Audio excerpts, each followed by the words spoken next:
also be way back.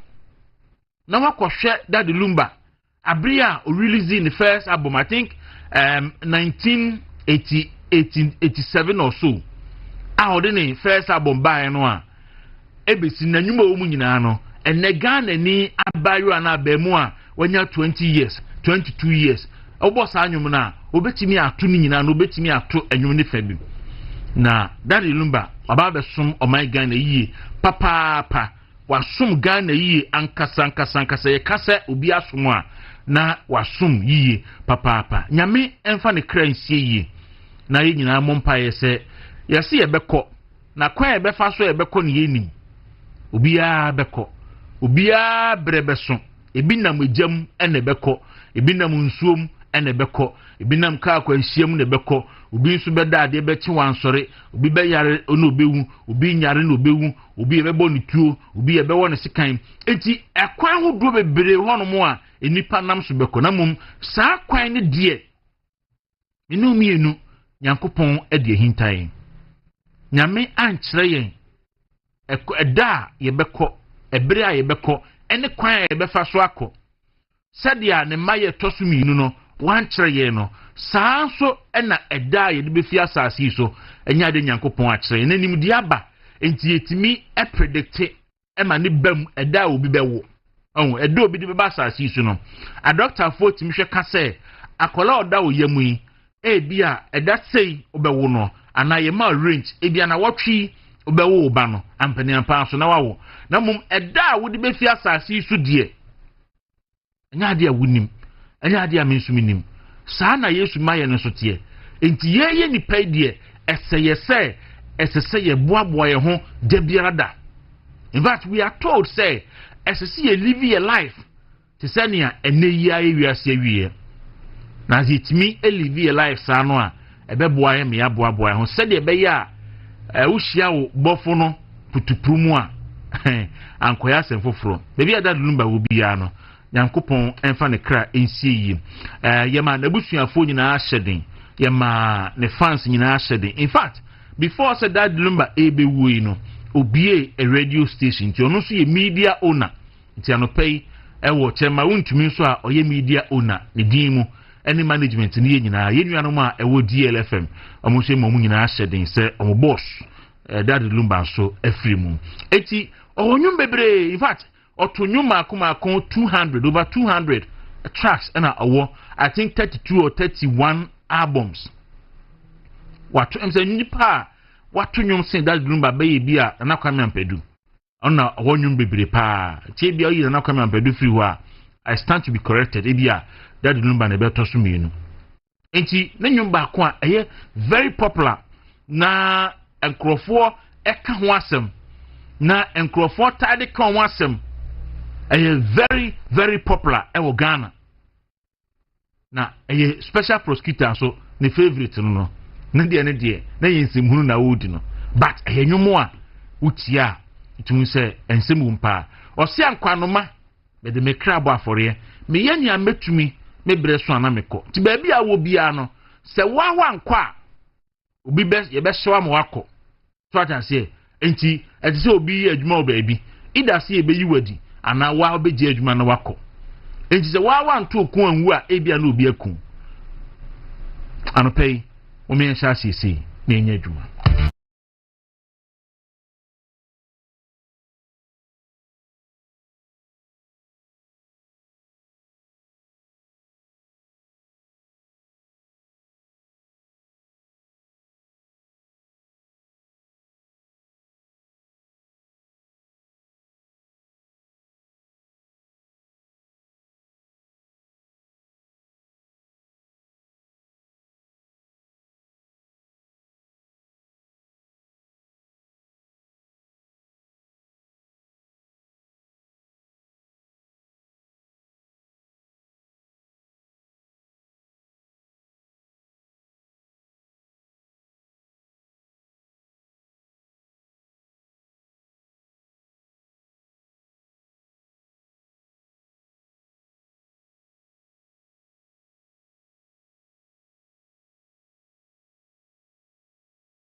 onim ne ye na oyema ne ma nti onfa ne kra ensie yi enfa emaya no pay nsam bebre egupon so a ese de ba na dwudwamu a ebe ya no pay no ebe fa the insecurity situation a ewo oman Ghana mu NPP ebebie nomination we are told say ochena na omode hye ahodo a ese ba no omode aba enu achi no nkoma ahodo bibiri ho no a ese itimi egi na ihu nsemo a ewo mu nti ya hyase na yenye adwuma no nkron no so aba pan so madunkron midin edi Kwaku Dawuro yefa dwudwamu no enhyase anopai because of say ebre kwakakrenti men say oberebre but ye tie nie ena Ghana maimu ayeti oman no imu ayehu pa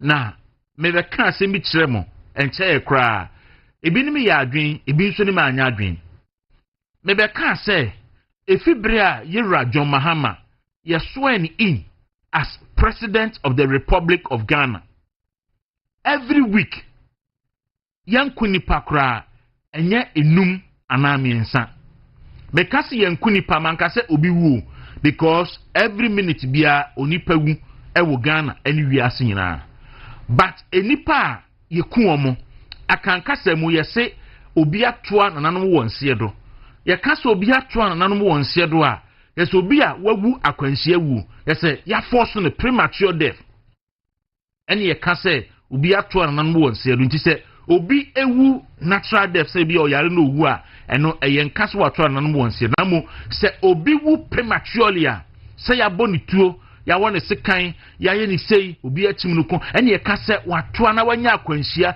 ewu putupuru no ene ye ka se wato nanom wonse do na efibri a Yewura John Mahama eba aban mu no every week enipa nwu yanku nipa kra no ebi amiensa enan enum tell me consult me kodu na the insecurity situation a ewo my Ghana mu no ehu ene se woni obi eye biribi na okaso onyawo beku a ana se obontrene a me pa che betimi apanachew because etuo a ewon krofo nsem ewo Ghana sisia no ehu pa etuo a ewon krofo nsem ewo man mu sisia no ehu. And gradually, Ghana is becoming a failed state. Because, and then, oko up no far. Yenim se baby to se Bawku. And ye and a Bawku conflict, a chassis ache. A date way back to Nkrumah Breso, 1958, in conflict, a chassis, a Bawku. In fact, it's me beyond Nkrumah. And the dimwa, ababesi ene. Na edie na aba ema fe die Bawku conflict yi ajinsem edie ne ba ya afa die ne ye kunipa totum e Bawku. In fact, I'm even told say cases are yen report wo ha no more than that because enekwa de do stage a ye kunipa no bi kura no a yen report it ye won crofo Bawku each and every day amoma a report and yema ekoso. And some of us me ayana me pese me kan wasen bebre because obi anim say ye ho asi wo say ye be ya adwuma boy Dr. Mahmoud Bawumia and ye nim propaganda and crofo yeti Bawumia e was sa enclave no. And sometimes one you careful no one cancel no one can yipa e crofo beka ku jama bia kan say Bawumia kra na asoma e say ye ma me kan ensemo a ye ka no nti ana me ye careful say Bawku ensensem no eba. But near air kosono ama ene school ni ewo dormitory na enipa Bawura school dem ho na ya chi enkola ni mienu agina ho na ya ditu asiom so pe ni abomutu na ya se adwane ko ene so bi betinya tu kwan fi Bawku e de akobo ga agisi enipa ni nyina agu baasimu na sojafo ka mumununtumi ba ku tudi anim na ba ku edi akire na baas ni senfinfin ansa ne yemwatimi akọ aba eno kura no omukọ no yetimi ele ambush atutuo eboka anim ekunipa eprepre nipa eden ne ba ya ene Bawku ntokwa ehyaase efiri enanano mo breso IGP police for cry yen twa jantu police dem da ene under John Mahama ya police station ya hye baabi a police for da IGP akoho ya tutuo de abo IGP no nyame ena di ne ho afofie anka etuo no kan no a anka wuye in fact that very day etuo kan police ni baako emo prai etienne menyi ni da se ora tete yehunu IGP obetu ne nan se okoboko anyi ne potam no bi akokasa enne so police for MIA report or say look the people are now policing us because police for no ye them and the nipa na ekura tuo no enema bonten sophisticated weapons and the mukura e oboko and the potam ya list on na boat na poku enka one of John Mahama favorite am wa kire yen onipa ye John Mahama appointee a oso ono na supply tuo e wo bokum ye diku nipa enyem na meka ye sa issue no a subject before the court and they will go and say there but yenya list on na poku o ye NDC ni na o ye John Mahama boy etra TV so e ka kire say Ora John Mahama appointed onipa akwhwe small arms so say ono ene supply tuo edema entome ye de kontokwa e oboko na boko semi aya mafedi atrahye ababedu asantememu e ma me no ka say asantememu su kusasi hene a oho yakuno can you for once imagine say Anke Kufuado a president, Bawumia a vice president, Nanki Kukusasi for him was a Kumasi. Can you imagine the best of my Ganemu, any and someone NDC for Beka? Can you imagine, say, a Kufuado Bresso and Ramitro Facebook, say a Kufuado Bresso, Nanka ya school for me nu etu Kuomo, na Angel Kabonu, Besisabri and Jekabonun Kasai. Besisabri, Edward, and Kofi Asare, on Kasai. Besisa brei enyansafo a ewo Ghana na Kufuado breso omo ne kasoma no odin no besi no mu bia nkasaye ya school campus achi school for me nu agina ho abomu tuo pay ekomo besisa brei mi hu statement from Nagrat mi hu statement from Nat mi hu statement from CCT because oma ban na aba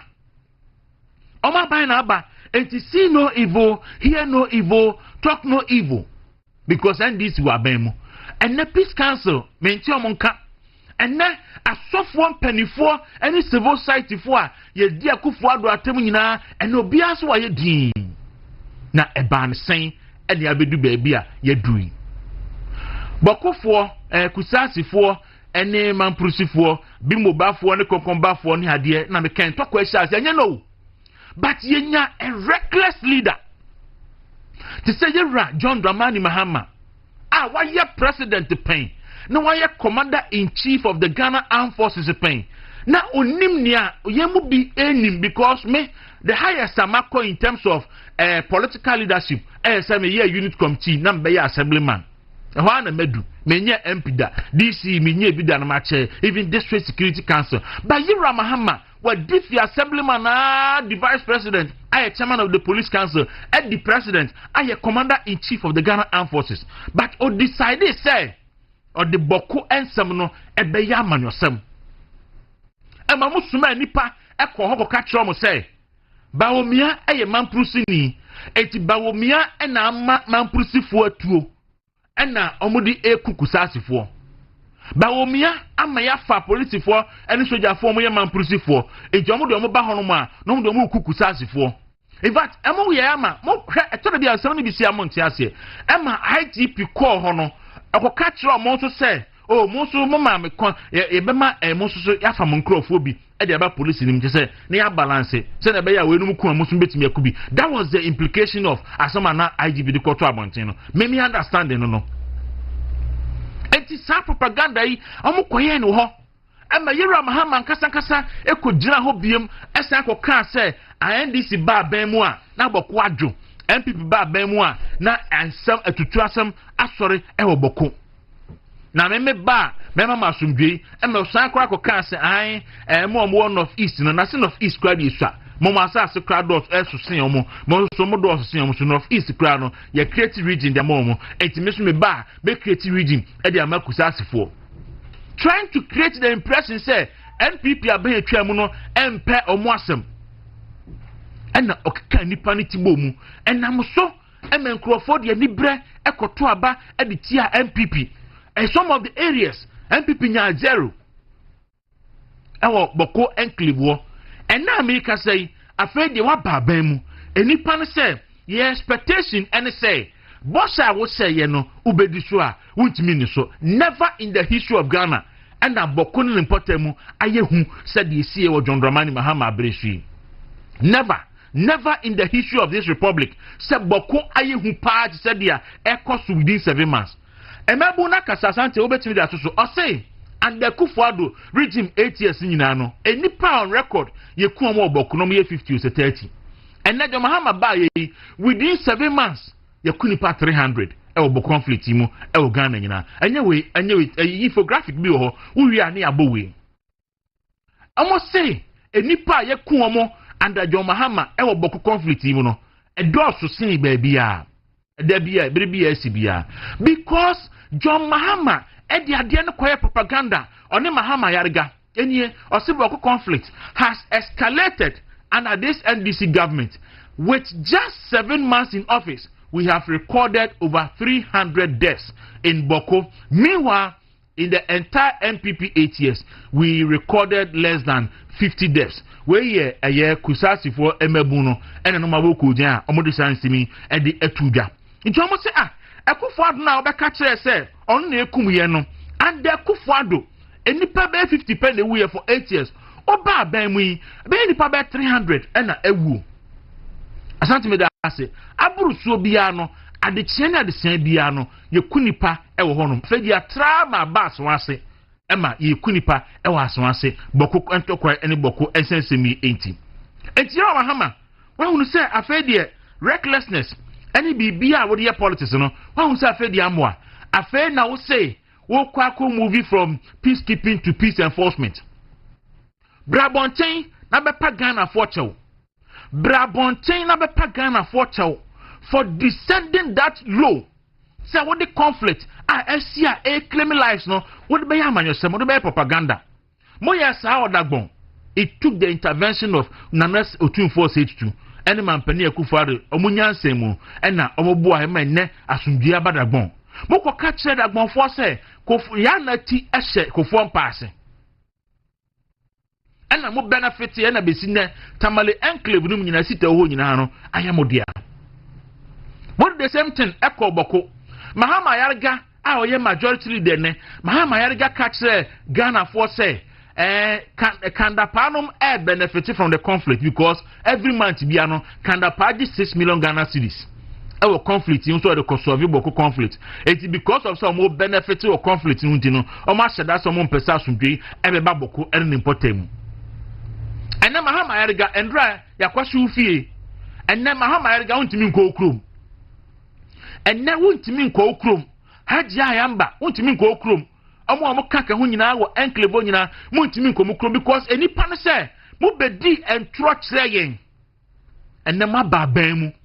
And someone be kind no mo nya ho adwuma. Me post series of videos bi that show. Yes I say from John Dramani Mahama.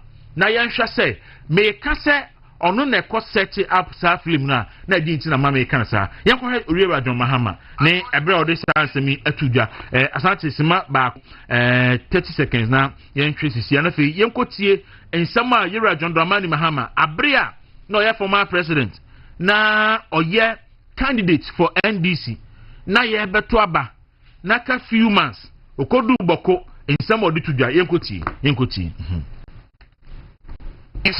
of Ghana will be disturbed. It is the MPP government that is in power.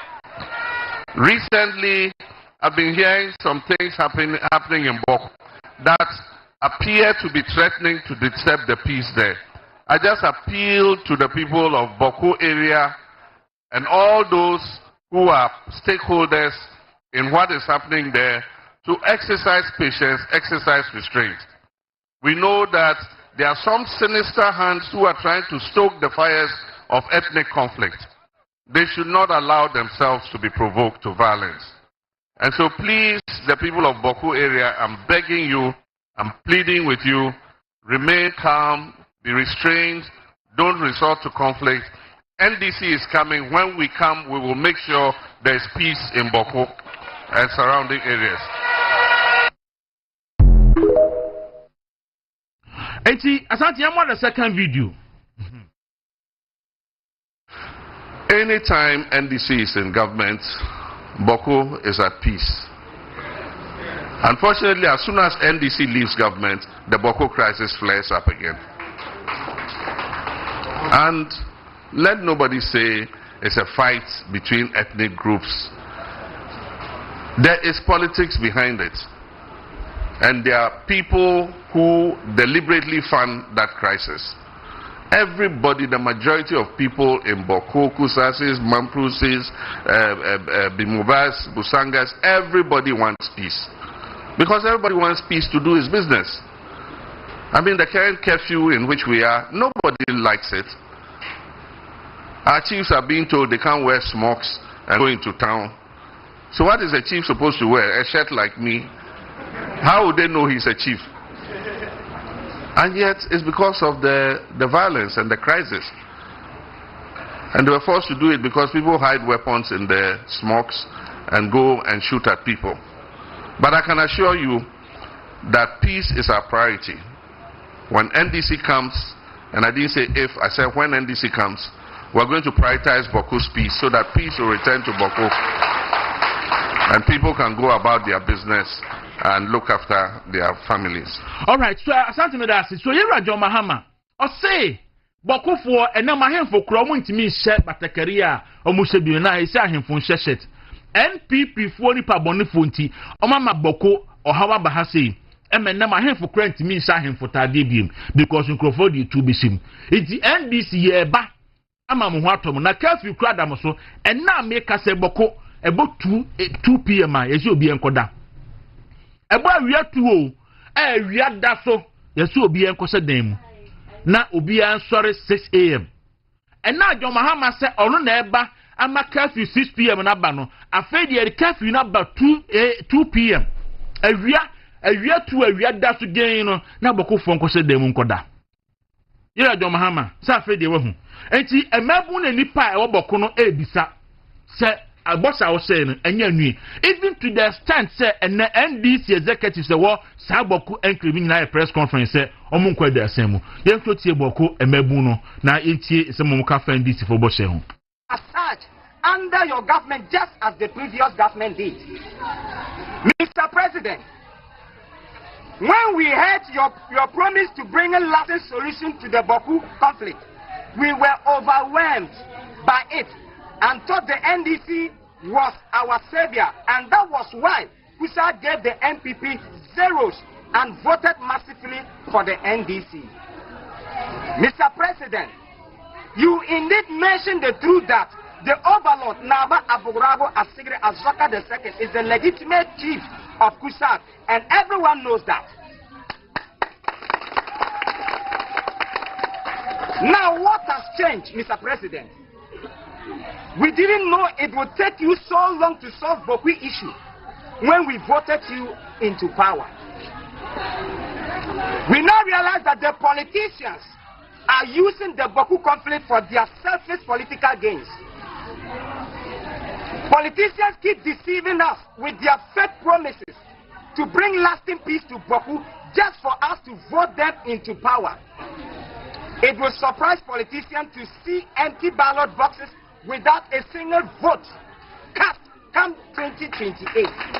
All right, so Asante Medasi, yentimi money na because of time. So we here Kusasi emebuno eno ma sorry say Mahama se me Bawku enu man ka beti. Omo se Mahama ayaraga ene John Mahama enye bossa amudi she yini. Now NDC constituency executives ewo Pusiga Binduri ene Bawku South ni ade nyina kan bom aye press conference se John Mahama ene na ban no bosso amudi share Bawku for no especially Kusasi for no e mo moto ababum de mo no so mo amedi so dia omo nyina enkoda asem yenkotie from the horse's own mouth yenkotie mra for South traditional area, and the press conference dated 15 July 2025. Ladies and gentlemen of this, we begin by expressing our profound gratitude to Almighty God for preserving our lives in these perilous times. We also thank you, the men and women of the media, for promptly responding to our urgent call in this critical moment of betrayal, bloodshed, and impunity.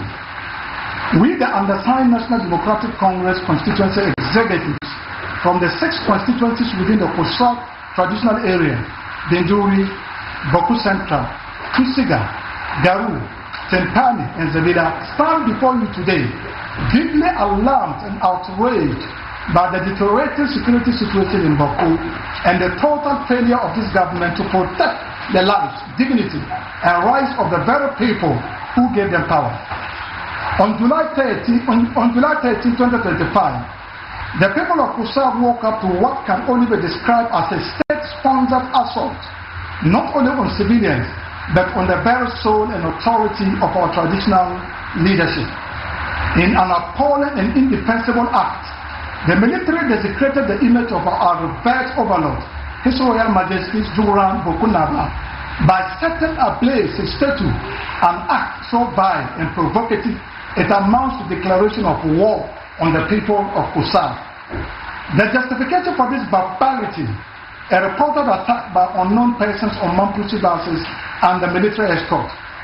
While we do not condone violence in any form, no civilized or lawful state responds by massacring innocent women and children, invading, brutalizing students, and injuring 2 of them. This is not law enforcement. This is state terrorism, and it will not be accepted under any circumstances. Let it be known, the Kosak people have reached their limit. During the 7th December 2024 election, while the rest of Ghana voted for hope and progress, the Kosak people voted not just for development, but for survival, placing their trust in the NDC and His Excellency John Dramani Mahama, believing his administration would deliver justice and peace through the rule of law. That trust is now dangerously eroded. The government, instead of taking bold and lawful action to resolve the chieftaincy conflict, has outsourced responsibility to the Asantehene. The perpetrators of violence walk free, a worsening crisis, deepening mistrust, and a growing perception that the government has chosen political expediency over justice. As the frontline leaders and campaigners of the NDC in Kosak, our lives are under serious threat, not just from the crossfire of violence, but from the growing anger of our own people, who now see us as enablers of a system that has betrayed them completely. We refuse to continue risking our lives and integrity in the name of a government that appears to have no respect for our people, our leaders, or the promises we made on its behalf. All right, so now, any video I'm showing, any people where your NDC constituency executives in the 6 constituencies are Bawku enclave no, and we have press conference on the 15th of this month. Says John Mahama and taking action now, nyina resign because our life is in danger. Their people see them as traitors. So di NDC for him, Eddie John Mahama nim, can some from Crawford, incited among Crawford against Bawumia and MPP for. Emma certain polling stations, MPP nya 0. Then watching and John Mahama cross house from soldier for kunkum Crawford. Entino, our life at the same into nyina threaten say resign because abino and woman. That is the current state Ghana ababidu. So Ghana is gradually becoming a failed state. Yanka hunu say nia ekoso ewo Burkina Faso no in Nigeria Boko Haram no ni ade omukro nku nipa say yo. Last time I want say ye kunkum nipa rough ewo Burkina Faso ye daben. Baby a emim for wono ye nku nipa say enne Ghana boko ohuni a amanyosam aye Ghana for. Dasebre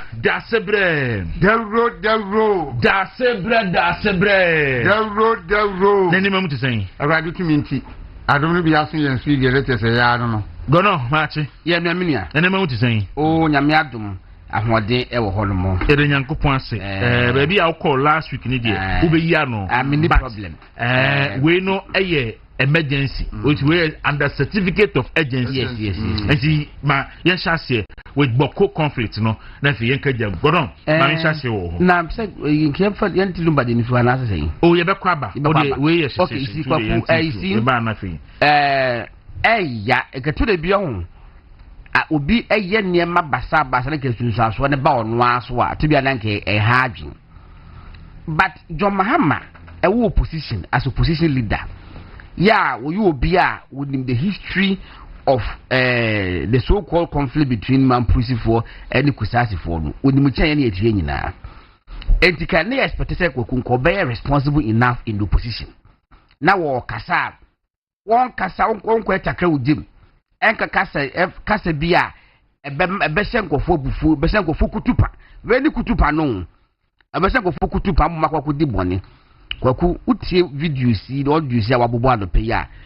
bebre kra holma obitima bo aka ho bibia kire se enipekuma ekoso ne no efri NDC for ho opani bi wo boko ze bi o send me update na eya nipa ni bi ho krom ku a omunka o say ne aye report wo ha na nyesa na tie yes na from Friday to Saturday bi si anopai obetimi aka che se nipa 50 yes and Mahama yarga no ankasa se aye ntokwa ninti obo ha yekula busuani a on peso beka omo fere so beka si yekuna o say obetimi aka che me on authority say enipa 50 and if Friday ABC and na ye ka say omo free mu oboko enclave na Kwaku now was sending me a video of John Mahama na o ka say wa instructed soldier for say among and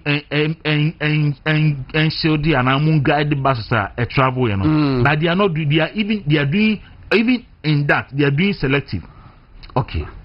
Kwaku sa wo hwe very sad. Edipa in fact maybe I kontokwa maybe I said that aka say amami nu eswa ekon ewo mo so krempo no. Kwaku sa wo hwe omo ebombi a wo de hwe Israel for ne ayi fonto kwa ba na yomo ne Iran body fa na Israel for bombi almost select security installations so mo kwaye kwale bi spill over bi ba ebia na caught in crossfire bibisa eba anase dom koto bomb na koto school dan che krempo keka near no even though to kwa ne koso obi ani nye ho no koto school dan che kekeko ba otuti na ma widespread condemnation asori dan ye konto kwa Kwaku ye nto bombo kwa asori dem school hospital bridge any baby nsuo wo ni nyina wo doesn't mean say ekun na ekoso nkofo ni ji hu but the moment so better target school die na just after the woni pension na wo ye no Kwaku wa bagiri zero say school ni a innocent what in the school them and to come oni mu hwe me so no kwa bi ko pa history bu onim na obi odi 19 years no and to kwa da obi busafo ntem go bolu what one tiase na wompie yo wompie na makokum wo mu e wo school Bawku bi esimi wo obi send ni video mame na for me na tu gruesome tin na me pese me oh but Bawku no da form omo twene form I kanipa is it dano Friday only first boy mu kunipa 13 school ni o na amu kun wada fom me hwem se bi da me demand hwa anto aso na won ti se ebi o mampanyin krampo e ka ho asem bia enra na eto so lafabo na eye misa awre ho se fa fearless kwatro fosu o se no o issue statements bi yeah Bawku by was afraid or move from peacekeeping to peace enforcement and I'm saying that that no be peace enforcement man you to the extent they said Kwaku aban rain at the curfew to swa na John Mahama recklessly in opposition say one tias here say ya the curfew I think we say abana ya bone na people the abana ma ahemfo kran and the curfew nya area but on dey 2 p.m. area 2 p.m. area 2 okay to anopa 6 nti na ukoboko enclave ukoda area no mienu a ise adeti anopa no nsia na abesore na owie no na regu so some dey bitu oba am told say na regu for no say omo mfanye oh and like me videos I am say ho conflict bi any me videos wa egofo nam kromu anwumre na mo na mo je omani Kwaku say we enyema basa wo position na it will come back to haunt you the abbey it is not rather haunting them the enipa de yekum wo amaba bedu aso ase o say enu aso mo sa kokum obi biem e wa so ase I see and they me ante no enu aso mo sa kokum obi wa so after say ba ohene no mo kun no yeah kusasi ne no mo kun no ono after that wa sa kokum obi biem no motorbike tools no moti a o mo shoot obi kwakuta be ne sa de ne ba about my Ghana mo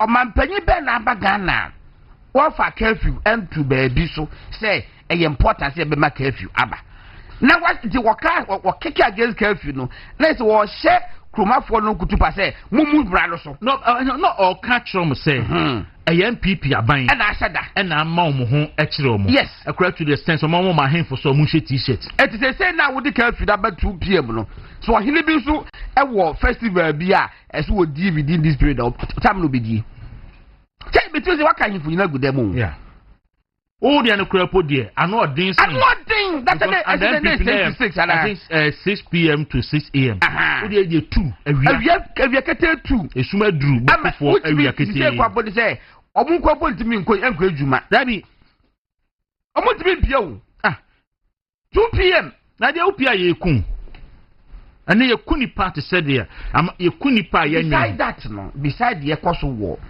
that area no okude bia wota ne go fa adwe maso eduna timi hu article bi say killing say ekoso man Ghana etindu akolo chronicle about 5 killing yeah ubo kwa say yes ya kunipa wo say yes wayira 2 days later ni akohu no we later ni akohu no no da baabi no da baabi hwe akraya jama boy hwe me say fibria die so yera mahama but every week yankuni pa akra nyame nsa na enu na adam bona no so what is unso akasa yes me so send me video just 1 minute bi on na no o kire ba bi atu no wo en o mo de ba na o ka say odi you list to a court wo say ensemo kan no ya ba say list to aka say ono ena me supply tuo ewo esirimu hode kontokwa media me sa asem no me ni ho adanse de bia but list to on kokot we kwaku yi anu be bia na dance de den ewo that's it na me on this Bawku issue you bet you telefone na Bawku issue media the person the catch the phone say no mo nya say NDC omo party because NDC bu esirimfo se be wo munimi nyansa sa na NDC fo bu sirimfo because that be am do madwene ape vote and this assembly si ewo oman atifi fam asem ba bia na NDC fo afa ho na me de akwaji vote so o kan ye no Rollins ubedi obetra oman yakonya so for 19 years ana akofie Bawku Dagbon sensem sorry ye on campaign trail Rollins ko gira ho aka tradition mo sa ye ndi mpotem ho ni se MPP fo na akum ya na Yakubu Andani na niti eso mampanin da akofo mpase sabra ho kasa no entu omo ntu aba no ma wo omo ba omo bachi safu ni nyina eno mdi koye politics koye campaign ema semfo no tie the Rollins kan ye eni the NDC fo kan ye koto aba ma wo no mo na ayose babu mu Brana Paul eta Kristo chidifo no emre bi okoye bi omo ye kwache Steven ye ko si na bo kum no na ya ni deni ntino oni so ma na ni gidi oye no e no ko je krata so de kota Kristo chidifo Damascus ekwem no ha bi ekoyi ni ho adi kire no enti dwama ma nso huru se esemfo de sentokwaba na de be politics e benya mu vote ni de enya me so be capitalize ono so ana ko gina ho Bawku ka kire mo se ebre bia MPP fo wa ba mu no Bawku ntokwa sori NDC ba na asomdwi aba na ntokwa wi asori no eye ba omiani na narukufu ado na ama na asori ye enti omo nto aba no ma no oba 24 hours asomdwi be ba ho enesimfo wo ho nsokoto aba ma no esimfo sabi mo akọ school kwachiri da bia me ka se mo ho nyunu nyina afa ne ka se rigina mo one piece no so because ka ba bi mo akọ school akoduro any position man no aban mo wo man ni enyuma huru mu no esan community safety ho but mo ho no mo fa mo se mo nimi nyansa ntino se ebedu abato so a no ma be ka ensem a ense se ye ka kire nipa Omo kanso no mo di omachi no ma ye de omo pam omo enti ebe ye omo de ma da bia no omo le mo saa Mahama Yerga eko chere TV so kan say Kandapani national security almost 6 million Ghana cedis every month every month also almost 6 million Ghana cedis we who national security budget into almost 6 can almost say hanomodi na ntokwa e koso e woboko into every quarter bia no but just 3 years saying 18 into 18 million Ghana cedis into every quarter bia no Kandapa enye nkrofo 18 million Ghana cedis efa boko fo ho enti say obite boko no che say MPP aban e di 18 million e di man national security minister quarterly bi adi e mo na ne buafu enne Mahama Yerga me kan kire yen sika NDC aban under Mahama e di man national security for because of boko conflict no in a month bi o me kan kire yen we want to know enti na waka kan no enne Mahama onu say weekend o mo shinifi yes sir o mo shinifi for the first time, yashi police station, yashi baby police force, yashi police cars, yatutuo e dey abo IGP kem. Opa ne ko catch IGP say o mesin ko boko. An ko be jaduma no. O ka IGP nko boko pe, o ba ka se mo fa mo IGP. Opa ko catch tete ye wonu. E be ya kwade di bi. Either you go to Bawku or either you go to Bawku or jaduma. Opa ne ko catch IGP say asemasi boko nti won ko boko. Ana say that's what Bawku and I say so uncle Prabonti uncle political force so man bo amaso e be ma uncle Bawku ni ha de isi Kwaku de e mabunu ye to aba Ablikumanov na mo de mabunu akoho ekobo e ma ene Bawku na aso no o man bo ama what social media structure dey happen ko Bawku ni ha defense minister Bawku monster na mo create wo Bawku no ene aba no I want repercussions. Obi send a message say even Tulaku ewa shaman last week I hope people so AC casualty e buy e wo Tulaku. Ya no mo friend reprisal attack. Yes. Se be preduasa. E wo mo a yakum mo na Lariguin.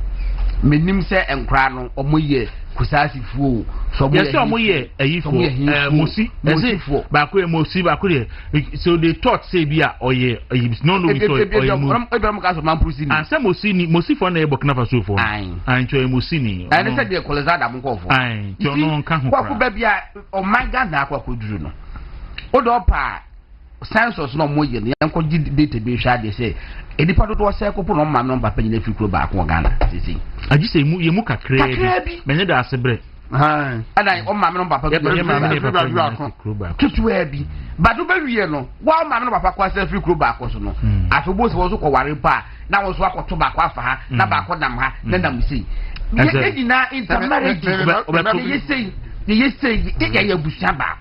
but you seem to benefit from that conflict no politically there area kono mama men kwa homa no so emra na ya bai na yenkodi enkomo kakra na ye ne ye call parliament na yako defense and interior committee ni so the deputy ranking member lawyer Kwabena Boatin no aso ni MP ewo adweso in the Ashanti region lawyer Martin. Yeah, I mean, I'm so no ada ma menye correction kakra. Okay. Deputy ranking for defense and interior, yeah, the honorable Amankwa Menu. Okay. Maybe deputy ranking for security and intelligence committee. Okay, so more than a security and intelligence committee. Okay. Yeah. Made us for some corrections, no. Nina isima security and intelligence. Okay. What aroma? Weekend the MSA news are abenyina nya homeka.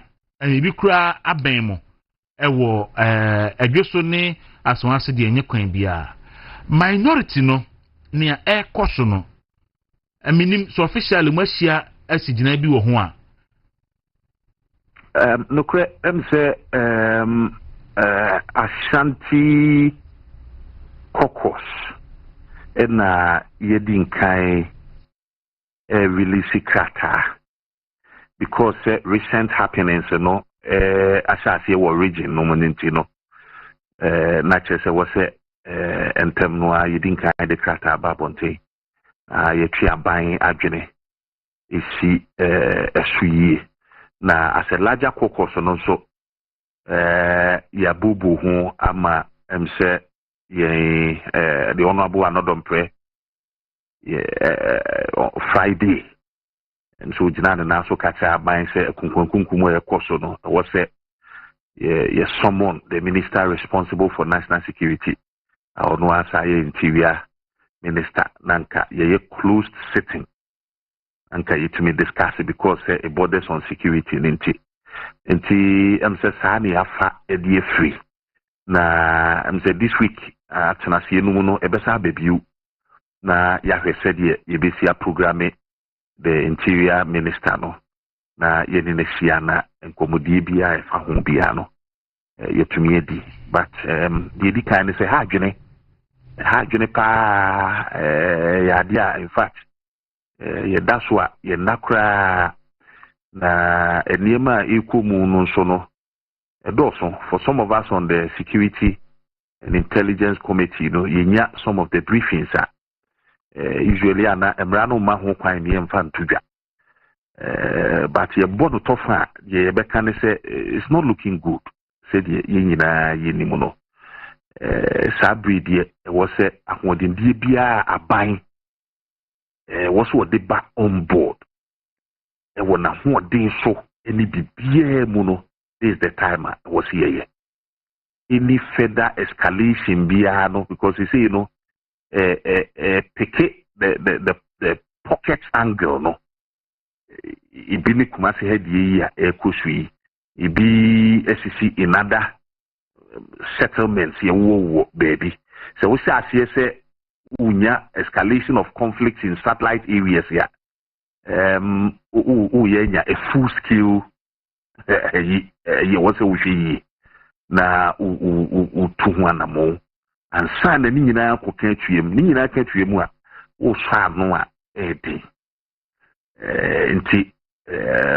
mwa bia wasi ye de boa aban as minority no ye be ye ekuduru sabri ya se bibru se bi nyado NPP nim NDC nim o mai ba ko no aye kikire no ene ho aba asem nti wasi ye nyina we should bring our A game on nyina yenim die nyina die bitumi dia boa ye ba on board ye make sure say di kan ye maamenum ye papanum ye ma ano pay ko mo sorry ye ko so obuko school asomdwe mu e wo boko eni ade na affect wo mo abrabo eni ade ahoto ye ta ahoto e di ma wo mo nso ye Ghana fo wo mo nso deserve so mu nyoma asomdwe e de bo mo bra se de obia bono no na yenya anu yi so de ma how no ewo ho no yinim se ache de kodi antokwa no gina so no enye na asem ache nanso asem bie ni ho a se biburu ye de ya no ka inyi nti se no de eno ne ade bi kan pa wo se ye hwe it can be protected lives properties you find a lasting solution honorable sana o kan sade tina yinim se sana o kan no mu wo niema information am wo ne bia na public ne yeni but we be ka se boko entokoi enye ne abre kra no a impanifo kra nyantra so kra no na yehu nipa kum sei yera openso ashase atransimi so a anka sa abre ne efo se adwubro obeba na omaka asem na wi na fe de he ne ekoda ya ye sori ya yakunipa oha yakunipa duro si ya hisi na ade yi anu be ye betimi aso ano ansa na ginsem die ye hwe ni mu no si ye beso ano na nyaade ya bam wosi ya bambu ewo ho mo so akudi wura nsem na yiwura somu na brano nyina no you say delegations of both sides onu mu hia eni ade enye adwuma ketwa dene nanso edu seya ade yiwura no a to no a na yiwura nso hia yi nyina ye mwa eni se de even in tokwa no ye bi di ho nkomo ekura no ni nyina ye mwa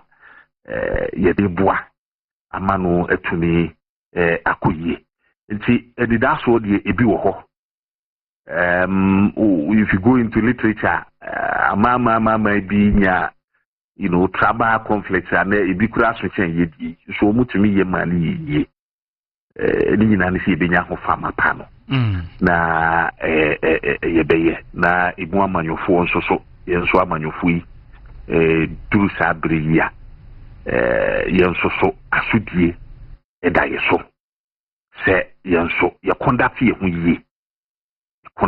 ye ye kambo kontokwa ya na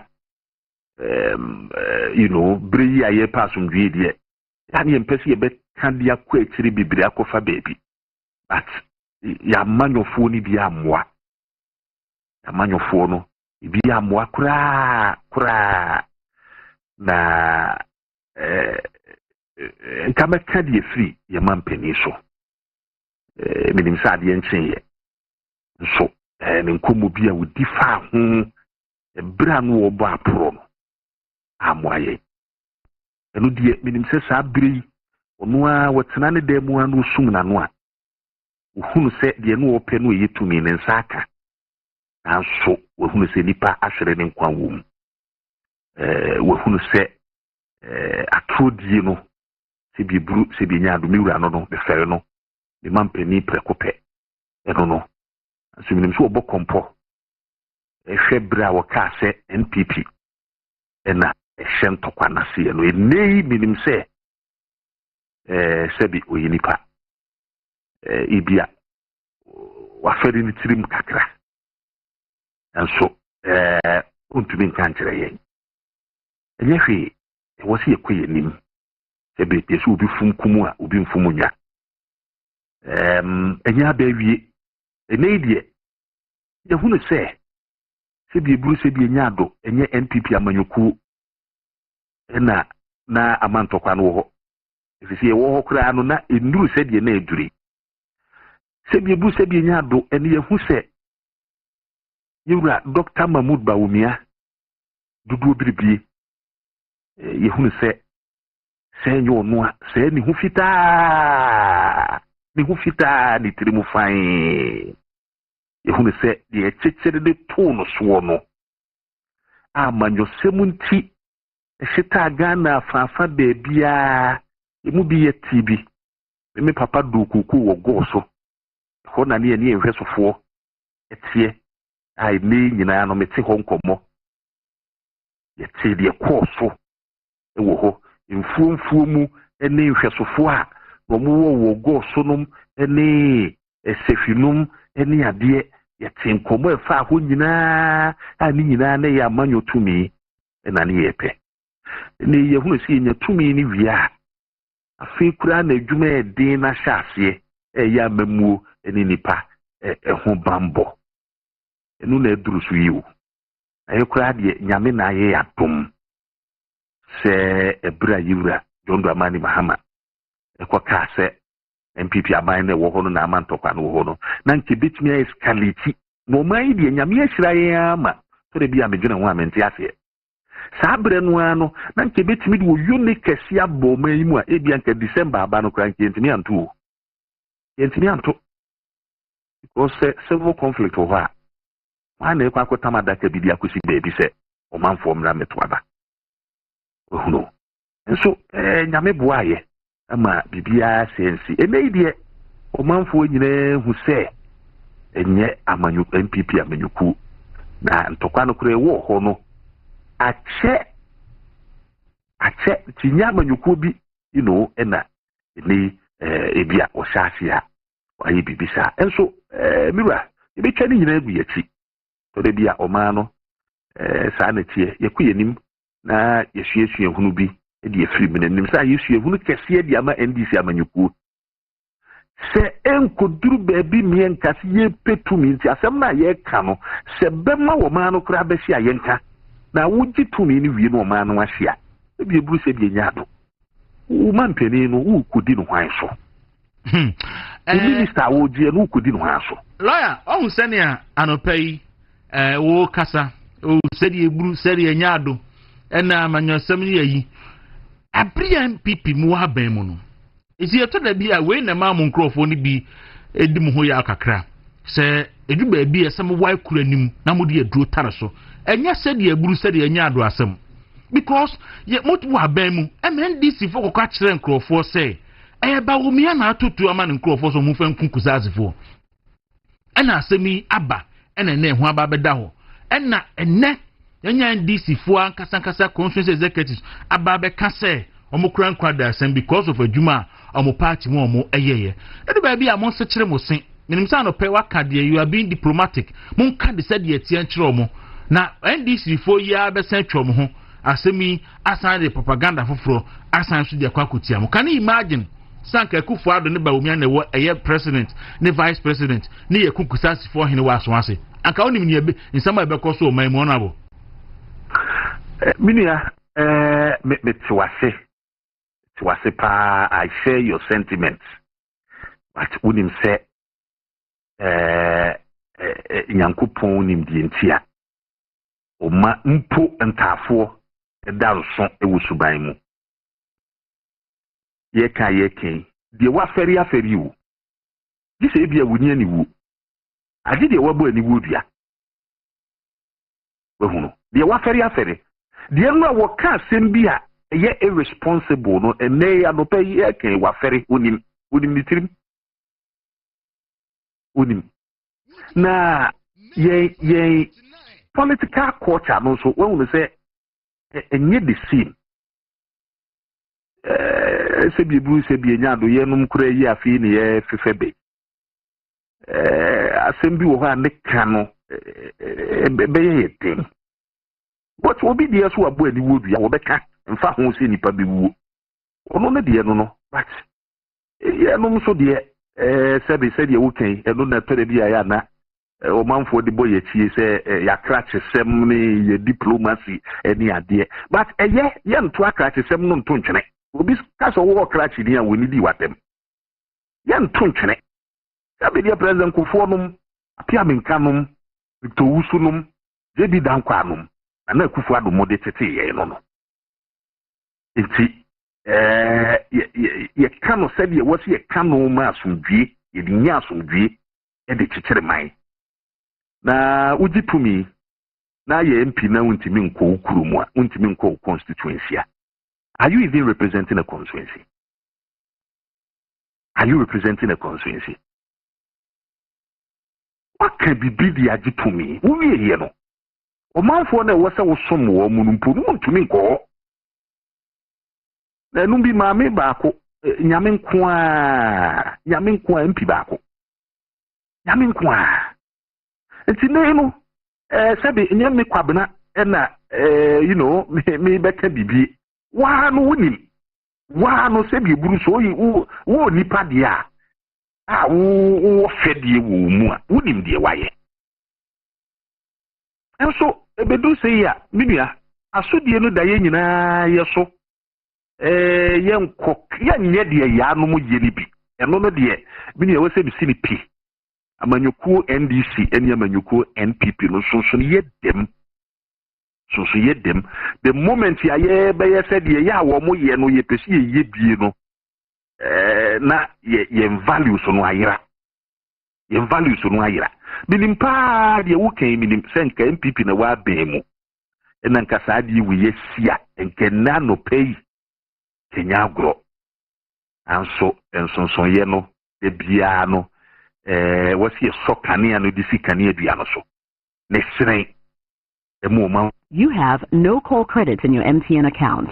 It's very unfortunate, but I think Honorable Kwabena Boateng aye justice to your issue and you better as mo fanche to the bia sanity say course na na dey age man did as bre said the bruise the nyado and you better Honorable ase na obi akotre YouTube na say was a friend Felix don't call say thank you Dawuro MPP leaders there said the bruise the nyado is too much I say MPP leaders there said the bruise the nyado is too much na ma ye hunu sunsia da NPP ani NDC for entem obi kasa ede ntokwa ba obi kasa ejejo ntokwa onyansani kasa adwojo ntokwa yes wo talk sekan e de hyenyansani nsem a ode do afuo eme no baiba na nkofonya bidi na mo to sekan de hye kwase nsem ode di ewu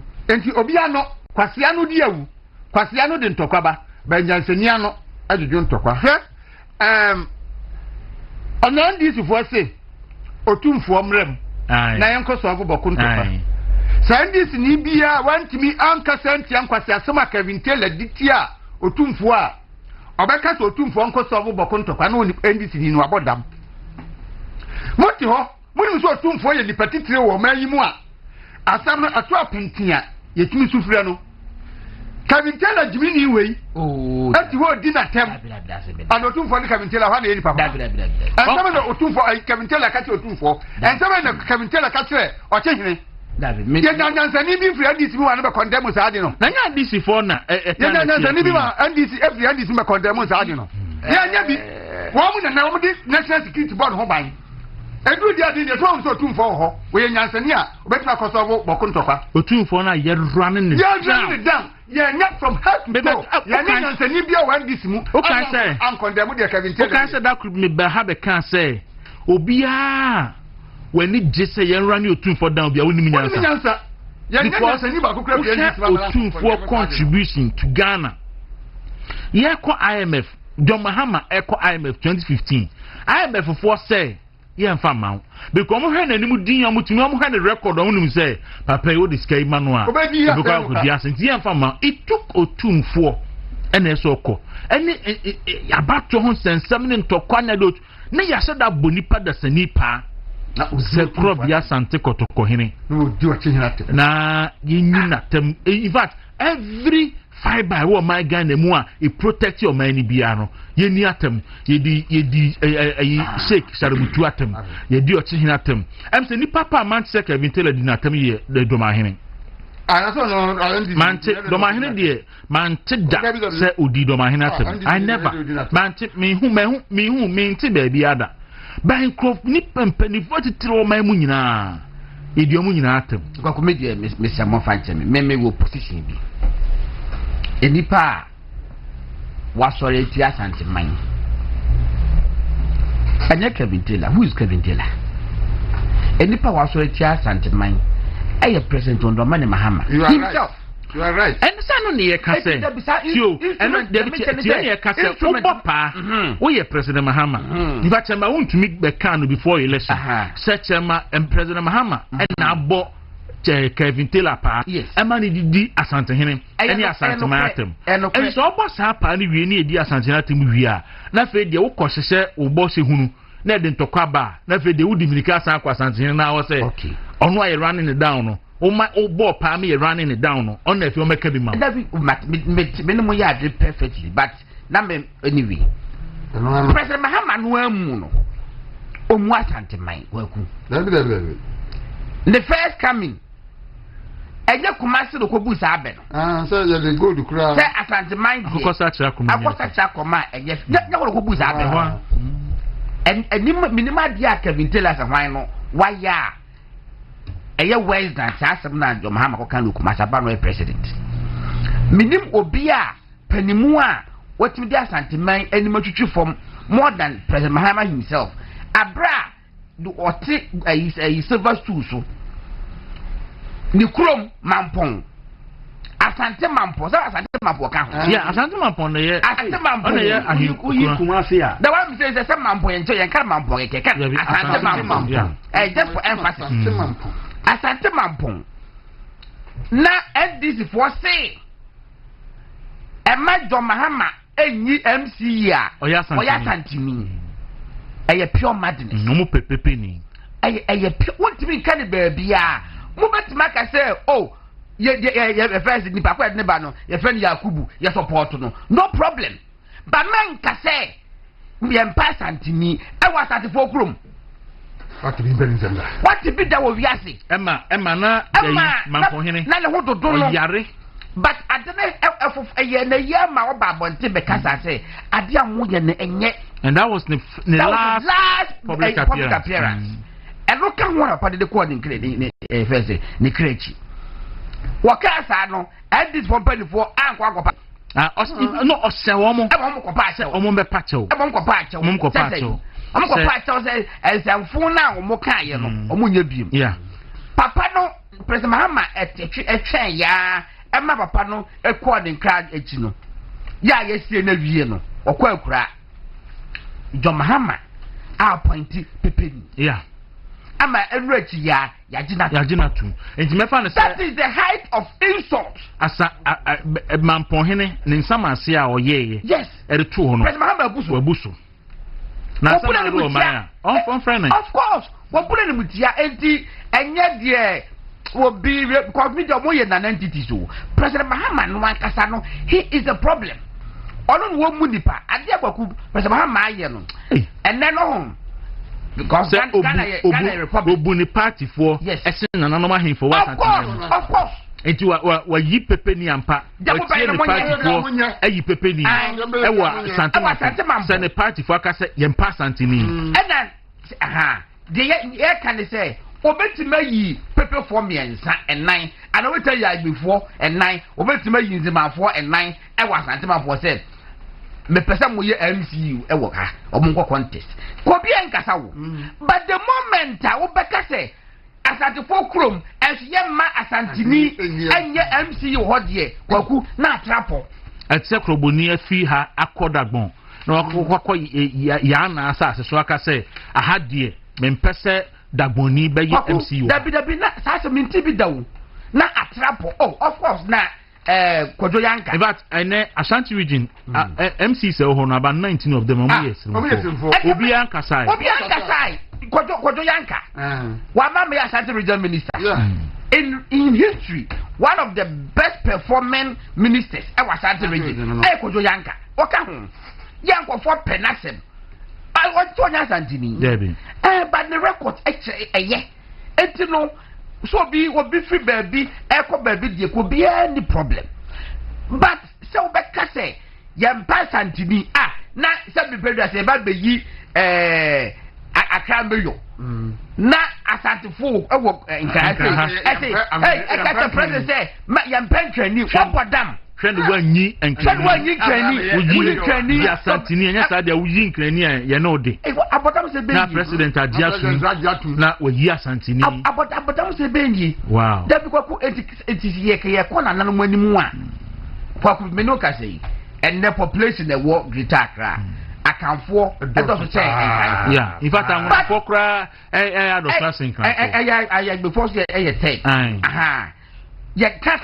for na boom Asante Kwawu ni Fantina de boom can for doso but the first year doso no and just a bit trouble na man e wo mo man who bondo want me up e ka ba ko pekra bo won kan say aka nkeni ba ko pekra boys in ma omo na say ade fa to me say de ma won wo betel ya Asante ni say o ma meye Accra meyo but want me nka say ya makan and me ma example me ti na Kufu adu krom chibi the second second no so say ya second in command kukurentu mi oni pa no MC Hwanda Kufu de fa na Alhaji Umar Bodinga ono so ye kremuni but odi MC wo chehene ekrum wo na Kufu adu krum obi an complain but say wo be hye ebi aka chebi die yempene dabi ema ochini bia me ye MC I was like a president na nkasa kwa edi cha opa koma na nanom say yes musasa mo ka ye Kwaku president Mahama we ku Asante Mampo akonwa no na nanom breso biaro aka we no ye de achenchena a onwuye no mo da ye niema ene ye de eye niema edwura kuro no because Mahama edi fi aka wo ko ka ma ache ye nia we de batena se ache we nya hwe ya me nipa ono de basa ye odi be batare nkofo na ene nyame abi punu na edware na seka anopei meche obia na mada 37 me wo fa vida 37 hospital na doctors and nurses na wo pediatric emergency unit omo ho akeka ne mmoa omo de aboa no obi anim wo ho ba se ne o makra omo ene se ne omo ya medo obi ase na mada enamfofo na aboa ma the agenda to make golden the comms director no yeah faso the room can you want to the can time no god because asem ka ke be me de say Gordon beba be the comms director o de kan wasem kan wasem a mesika na etwenya nuru ya ye mo da okay me that one say we are say o de ntro ene nada esi wani so a emko yi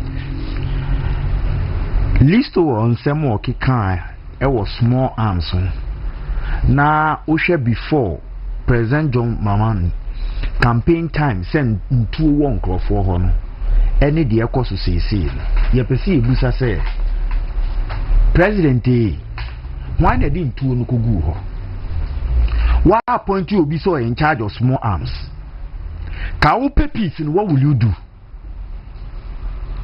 but unim de na opesa o ye no nti Mahama Yariga to parliament no o memma na betiso eyen ko kurom na koma ko constituency na koma abati so ko ne ko kire om na to aba ma o ma wo ti ba bi o nti so mo ko abenemu omu ti nusuo mo gendi suo na wo te Accra. Oh, then you don't deserve to be an MP. One enim guasia wo de abre ofie eno ho to me nya kukudro jina parliament e kansem ba won to me nko ofie nko resolve conflict. The ekosum someone to me ama peace na ma any senior mo start identify nkrofo ekunkum mu a omanchi e free boku no na chese de e ba na nye the ekosunu president emfata wonse se chese why you say use and dump debi say wow party executives and no party faithfuls e wo boku they are not safe. What a video back one boy almost say they decided to vote for you in numbers because ube sure mubobi no one say bosh and bebaso. Look at what is happening. Look at what is happening. And adia for John Dramani Mahama, the second coming why he runs away from addressing violence issues. Bibia violent bia no onka ho asem. Bibia ye mo de hwegu attack bia onka ho asem. Hwenkofo dodo ayira, hwenkofo dodo aye kumu. Hwabai wa we a okọ interview. And you have a certain vice president, very disgracing. So untumi ka hwe you, e wa bai wa ne kum no ho. Se so ndo wa bai mi be hwebi, ma mbeka bi. Mi be hwebi. Vice President, first woman, keso ye bibi na nkrofo man hu so dom wa ba hu bi be hwe bi ma mbeka bi. Eni matio ba mi nke bi. No, that is embarrassment. Mbana muwa bemu ana mana muwa high positions among country. Na peace council there. Sa allowance na na mudi enjoyment. Aban papa na aba na mudi de. Mundi ne duo ni ebu akunta nti amu gina altar so nsofo na ewo no mu gina altar so amu suro nyame ana enye nyame nti na mu gina altar no so eye mu afu mutumi kan sema ehu hia mutumi kan noma eteni ba noma ese o ma na sofo no mu afu se sa appointment na mo de ma mo yire ne mo ma nti mo nkasa media houses obi ani abo the ekosum John Mamman mo fu se mo boa no ba mo se no mo gu ya ma no hu fin international world. That is not how they see Ghana. Mampenia wo de wa bank for a projected good image of your country no wo de massacre no ama about crew and o person o de chichiru obi won say baumia nyankopon vindicate no e na wona wo ho enne me pam to mu document no press release mu brofo na na ewo mu no mu brofo na your friend is saying yes mu kan tu ni nyina the English was not Englishing, brofo no was not adjoining na moti ho na mo fo say ye ku obi enuru mpeso aso na motoyo na moye ma ewo krum moye ma enne imawe omo bo mpaye wo Independence Square ne yefrem say aglo wouldn't see deny omo access to the Independence Square because somebody do yes omo support it and this is baby ayabedu and it is coming from the Jubilee House say me more access baby ayabedu so we see sir Independence Square yes for 4 years omo come the beko say crow oman obi ye ni yi a no obi abe auction ye no that room does enti koka ena Martin and Mr. Money say government country so mo akwaba era Benash ewo New Jaben South ono so say wo hwe men country mu nyina say ochiamo na asema me kan earlier ena na Hesuji enso e kan say can you imagine say and the Kufuado na yakun yakọ na rigu akọchi nkola mi na bejina agbomutu eku omo efi dormitory akabana enje kabonu enye ne nkrofo kana be omo nam ene nsemu a omo eka obi asende me message obi say me question bi a very important question say nti assembly members ben ene koto abade ma adwuma nomini no na omo nya aware of mampohene asemu a or the two dance and owu na ma okay me say a relevant question yeah me who's that about but I answer this about me let's not forget to say last assembly elections now moto abalo and this for we need baby and this for no we need one and you see with the map and one so government appointees and baby mafrafo baby about that enclave no more enya but yes I should be say yenka say obi fi kuru bi so a odi ko edi MC wo yen ka sa obi wa no kan ye ade obi ano ka say yem pini masanti ni me ye no ye no die yen timi nso so sa azem no so na ye ka wo agodo message wa kwabramafo ese onadwin ni se communication director and long overdue and am aka chem say munya sa adwuma de munya abotre ne ye be yes adwuma ne ye ni enye twemu ase that message ya be magodon okay ni pa nti men kan godon say obi ni ti say o corporate bi abi na say man focus ye dino ko ba bi ne wo mu na ti say nipa na nkwa no akodiska it is a godon anka say say godon akodiska na what is that for my home oh David eno na bla say akodiska be fa wasu bi be ka say godon we dey ma menko na jai ni le obi message na me kan ya David no no akai no so me fa na wa hu nipa ko unim nya botre asem ne say edu ba bi a edu be umpo edu be no edu David say edu ba bi a onipa de wo abusua wo bebia ne ma biru a hwe apuni ade nti utimi yeso beko na bi ara bibi nti na so ye de wo san but bibi ensi ko onyan kan se wonko godon ti we bibi ensi ko onyan kan se wonko bi en kan chen na wa ye manager no be da ma bibi ensi ko anti kan chen godon so ja tete manager kan enu bre ni pa omba burunua ayizuru ko ntomo de omu nya ne sa because bibia obehia de be qualify ni say some the qualification ba owo ba communication say qualification a ewo ba practice media adwuma both print any electronic nyina waya bibia ni ho no mo a qualify obi to be national communication officer oni bibia ni ho bibia ni ho bibia ni ho bibia ni ho besi ni kwan enso so nkrofo edi nkrofo sike di media fo sike yi oni media fo sike da tina manfo so na bakoro so li bia e de mani bia na ekokudu amanfo edi problem no a ewo ho pa no MPP face ye no ye say this media fo sike man nkrofo na nkrofo edi waja say you di ahin and ye di sike na no eti no eno no say media fo sike pa bibia da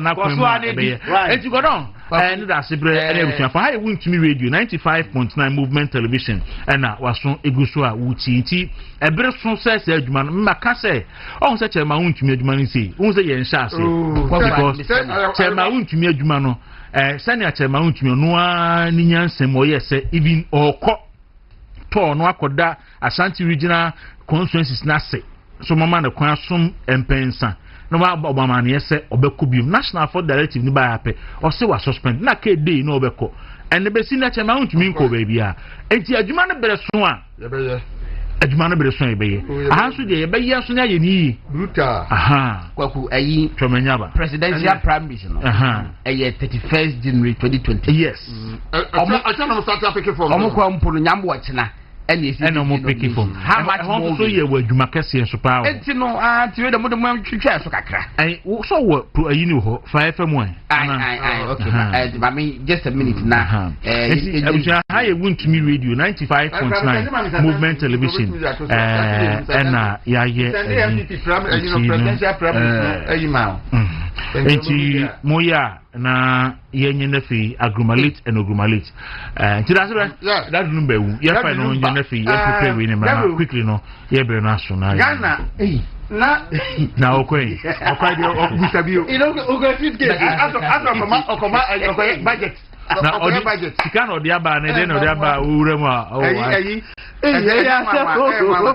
Ghana anyumtofo nanado ayi nso nanado mpadu de ono no level no yi tu baby ono de level no yi tu baby na me Daddy Lumba na match didi o ma yem se Messi ni Ronaldo mi hu de oye go to mu cause me enu nyina bo nwuma utumi say yes enwuma abawo mu ni enwuma entiase mu ni occasion bi anwum bi awo bi Lumba alade na Rojan Mark e wa sasu we so a MP pada kosi se ewiase bebe na wieye so na na kan be ma be yebi ama be ni nyina ne bere so a obekọ nti ne bere so de ye amka kakra ene se akoda din Ghana fo abo na wutrache enso bere no so ye no ena twidem panyankopon aton safre no nti ye bebo na baso se efie bia wa Ghana ha bia mu no ote Lumba nka wo enipa wu a Ghana for social media mo e de nipa ne ye status but Lumba de edie abroso be bia be fe biara Lumba one of the obi antimi nka se yen celebrate Lumba otiasi nyina Lumba de Ghana for celebrate nipa ansa na wo film koka mami tu na mebre no asan ne sa Lumba de baby ade na fini baby abedru no se wakofo ayaresa na wentumi amano nsema ye titi we chi ni sa no ma na ye be stress abusenya adaje no mo hwehwe mu na nukure wo mo mfende di na Ghana nyina we di opin so ayi opin so ayi 1 week ni bibia ni bibia be koso yenhwe say negligence ni sa no ma our lawyers our abusian dealing with your fans you betumi akom be yentumi nkom nduru baabi na beda Ghana for us from memory dani be see anopai baabi abefa bia na nyom ni conversation ni sa no ma medo bibiase na nsema negative issues no yenyaima omo mbetumi handle no ni en celebrate the legend there with us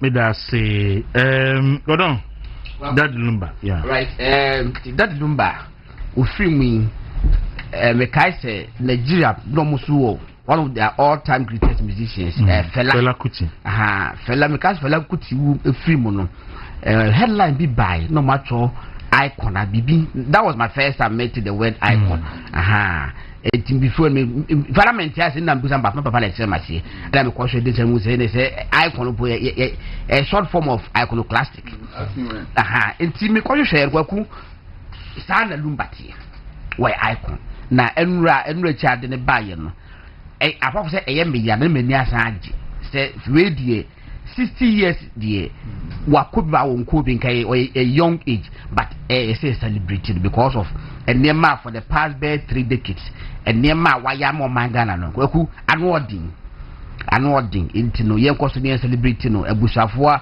yenkoso enko ho ne cheche mo wre enra chi usho egu se kodwo ntwimo ne Bawku that also nyeta dana Bawku bi ka ho tintin mi se Bawku bi tintin wetuntum sa ai wono so ekohol mo ne kodwo ntwim nyina ekohol ma omu nyina ekoboa ye fa hye ho di na yensu yedi echire no yensu yedi echire musicians na yedi echire no omo ye into showbiz omo hwia de ba kon fi lumba no mpekasa enipa wotonyo wodi we wordsmith oh yelo tibi de nwina lo de tonyo ba wo mpekasa hardly say obete se lumba asemi obi aka asema fa nkoro ba bi ya no won kasa in fact wono an kasa radio station e buy 5 years but that's what call once what you say so it's what call once you know nanyuma wa body Kwaku e timeless 200 over 200 tracks and about 32 31 hours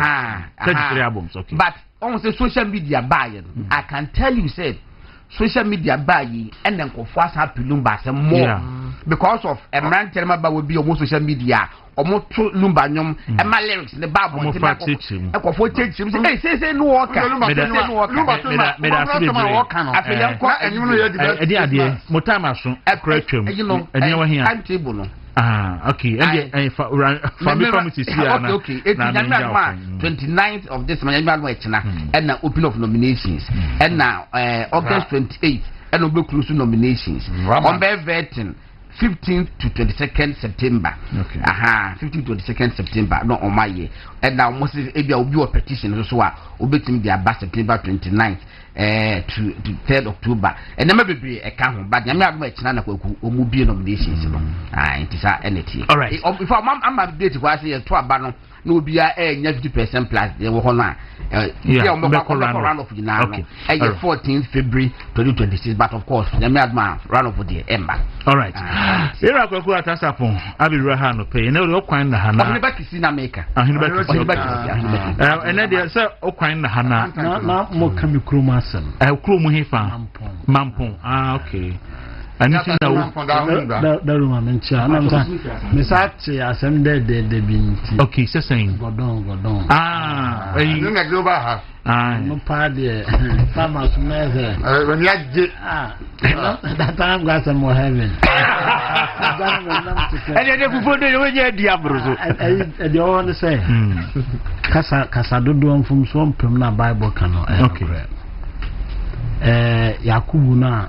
Mahama boni de enye sho se ni krum kronim ho I see ya ono kofiase papa krum odi assembly man kra ho enti senkomo ameye sa announcement na because no yon pal we go bia hu so ye obi hu so ye man krum kronim ho I just said that we can't go any massive, but you are saying you say, why Mamponi Mapa? Mampon, Kofiasi ni, Albion, the Papa Mabetan, who yes, Nina Mamun auntie, Sendasa, some nom cocaine, but I did because of marry. When you said, Tribal, BBSia, party of Sofa Pie MPP. It seems we win a penny, Bia, Manamacasam. The woman MPP be respondent. Nampen for a P. Yabato Abano, my boy, I'm in any 2 feet, Kusasini. No Bano said that. I didn't know, Maumia de Bian and Nenam. And so, ya free krum say, I could to the Amanco for say, or Muntutum Kusasifo. There's a Oko Agogua, a crabby, I wore a Fidium, and Chan friend as in Chim, a Hona Papa phone.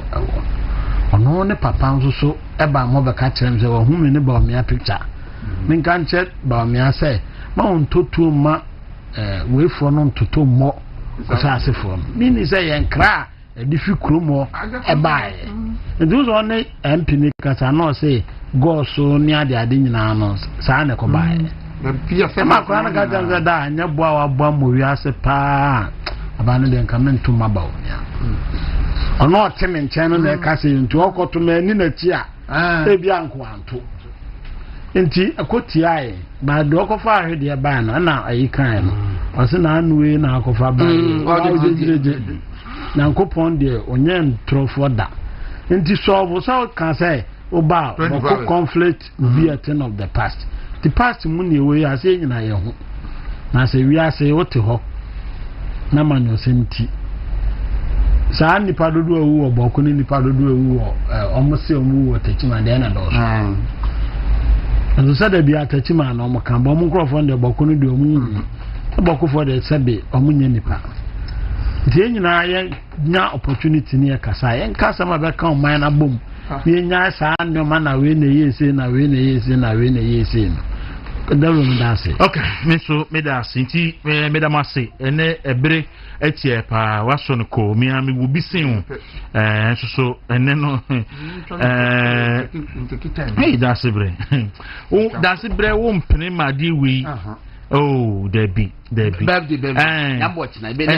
ene ye wo interview mi ensa well PM so wo ye enti ye interview no ye news ne nko ye wa yin ne nko ye Mr. Santos, I'm a bemasa akodi. Ah, we dey nyina ye hwebi. I'm a bemasa akodi. And it's a maulanja. Kote extension Kumasi. And now your birthday.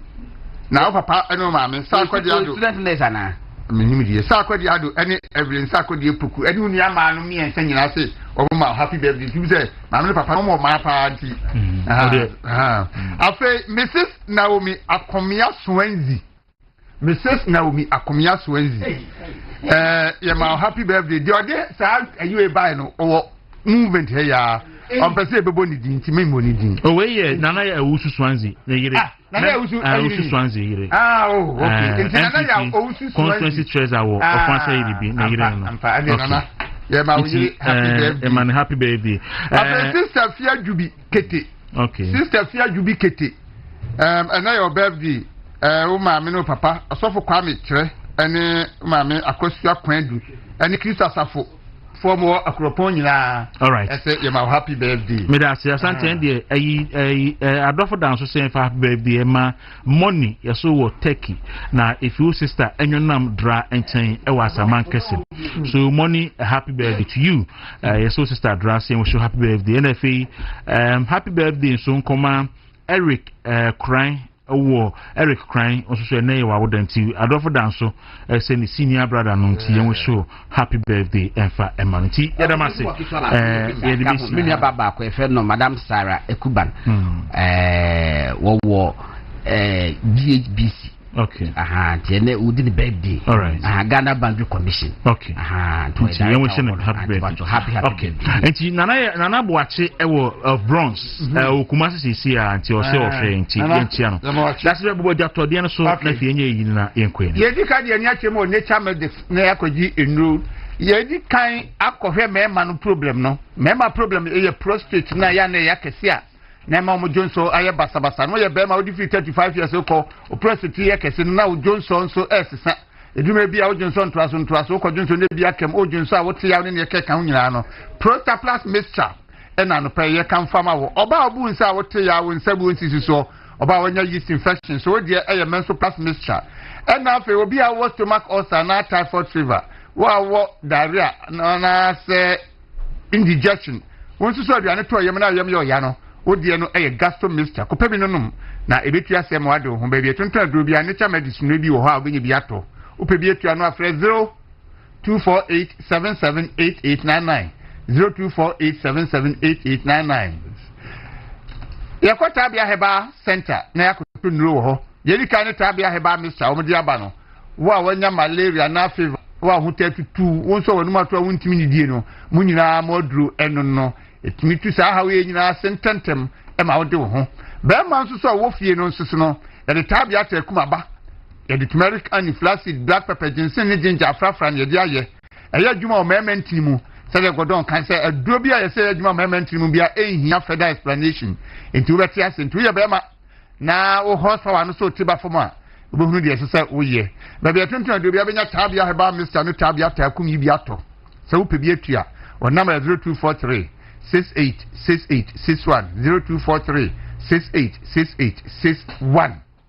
We call Hisense. Nyakope home appliances, television, fridge, air conditioner, microwave, blender, rice cooker, washing machine, electric iron, home theater, mobile phones. Nina ebi ewo honomo. Electric stove, gas stove. Nina ifintombi. And it's up home appliances. Be out to be asa do any chile. Hisense. Omunyama na efe. Papa ne board dear. Ebe confuse you. Fi se ne bo no ewo fom pa. the obey nie baby a wotie no ebia na omo showroom ni ben na woni enti from number no 0302 550 000 0302 550 000 ofra na de obefa no obebisa baby awo enti uche no baby awo pa no so actually showroom ben wo na chese wako na wako akoto wade na edi asomdwe aba nafa lady clean ema muntie ni ye obabia ubu nsa 1% carbon beba ho no nafa lady clean ena eso hwecha akwa na uyusu bie eboa ema ho tirese kama na wo number bia utumi say yes confidence level no e wo soro obawa bobra no bia akọ anim nanso so opese wo sa ekowachi na akoya babunu emfa wo ni mfi a wadie na be me hye wo hu say yes wo susu gina wo na nafa lady clean ena eso hwecha akwa ye maybe atuntu ado bia no benya nafa lady clean no bia ato oho no upe bi etu akọ Nick Royal Pharmacy wo kwahyeman traffic light odoko kwan so ana free 0531 156556 0531 156556 na no mo enkasa Alwat Medical Skin Care aya bia yekwesiesi ya widie na ni sai ensane enyema boni bi abegu widie na ni ebi etuntun ahona ma ya bibia wo ho a for the chemo Alwat Medical Skin Care Center na omomwa wanimu na nanso oban pimpos ne ekuraje afa na black spot bia beba ho ama wo srem kuhuro bia wo wiase nyina bi nanso sele enkoye no for the chemo ewo Alwat Medical Skin Care ho na omo emwa na bibia enwie mu die Accra Osu police station e chomo ho afi okọ easily go a Champon Junction ba ko ho na Pantan Hospital kwa no so ba ko ewo ho no mo Kumasifo monfa mo ninche mo patase Sheffield station in chain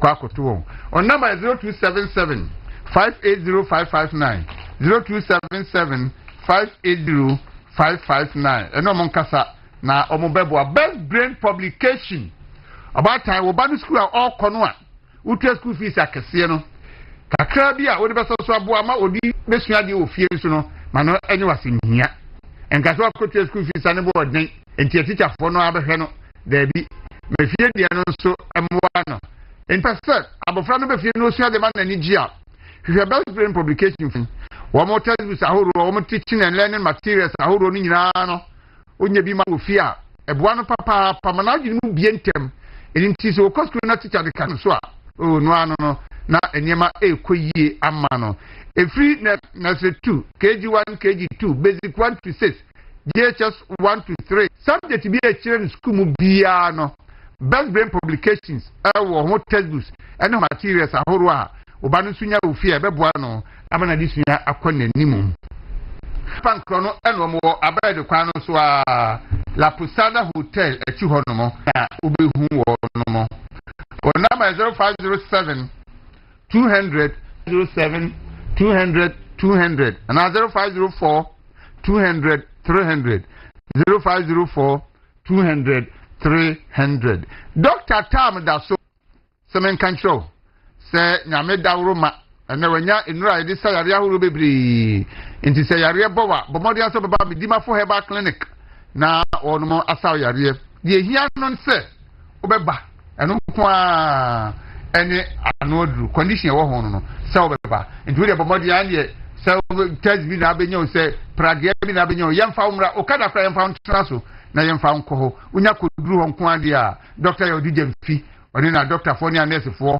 omo enam nura horo anyame adum omo saka so ebe saw yare akra ha omo awo pokura se mayira ene kuma se so mo abuga kwa atmagogo o number is 0774 282 0244 774 282 anopa ya kanfo infinite hot sister series phone no amount e phone bia woni ehunu ne ntem de o manya de papa ma kwagya yin e bodwuma papa ekurawa bibia yifu ye bia obetumi dia yama why the intent ye hot sister I hot sister pro and hot sister pro mass enti se opefu ato de adiduma ama ho ato a ma infinity de no so emra utirimu ntem na wanya so emfa so me de wo kokla gon spentes ayunfie na chi obi asifi a onwieye abrosan etraso mienu chese abrosan san no your ground floor your first floor and the etraso na say na tie ground floor no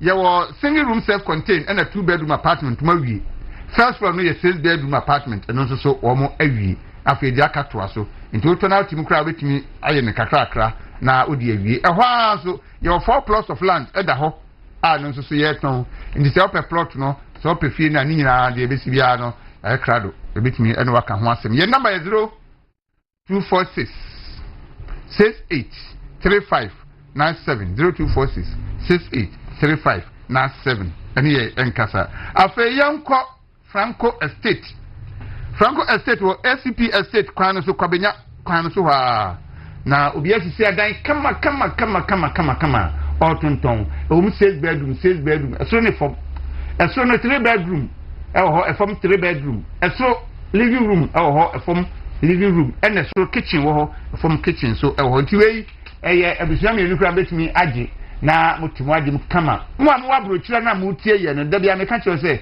awo wabrochire no koya dwuma na bis kama ni fie no bi eye ne basa ni pakwa hawo ndiwe be ya eno aso afa number no afre 0203 0206 68 0203 0206 68 and 0203 0206 79 0203 0206 79 ofra eno beka ho asem na ya reserve bi ama wo ba onya baby partner na obra wo kobre no on se wankasa no wenya so emfaso ebi movement television ni wontumi radio ewiase nyina ni wanie ewiase nyina asuni aha na obi ahwe aha na obi etie nti se udi dwuma bia wo asaso we so na de ho de wo boba ha enyaje awatu sikegu na so wayira kwan kra amanfo ehwew ye etie ye nti bra na ye no nya nhihye ne mo na won so wadwumadie bia wodie bia no ye ma ho dawuru no bi ma na amansan ento nka ye wo kokomlemle akra ni utan kwa no so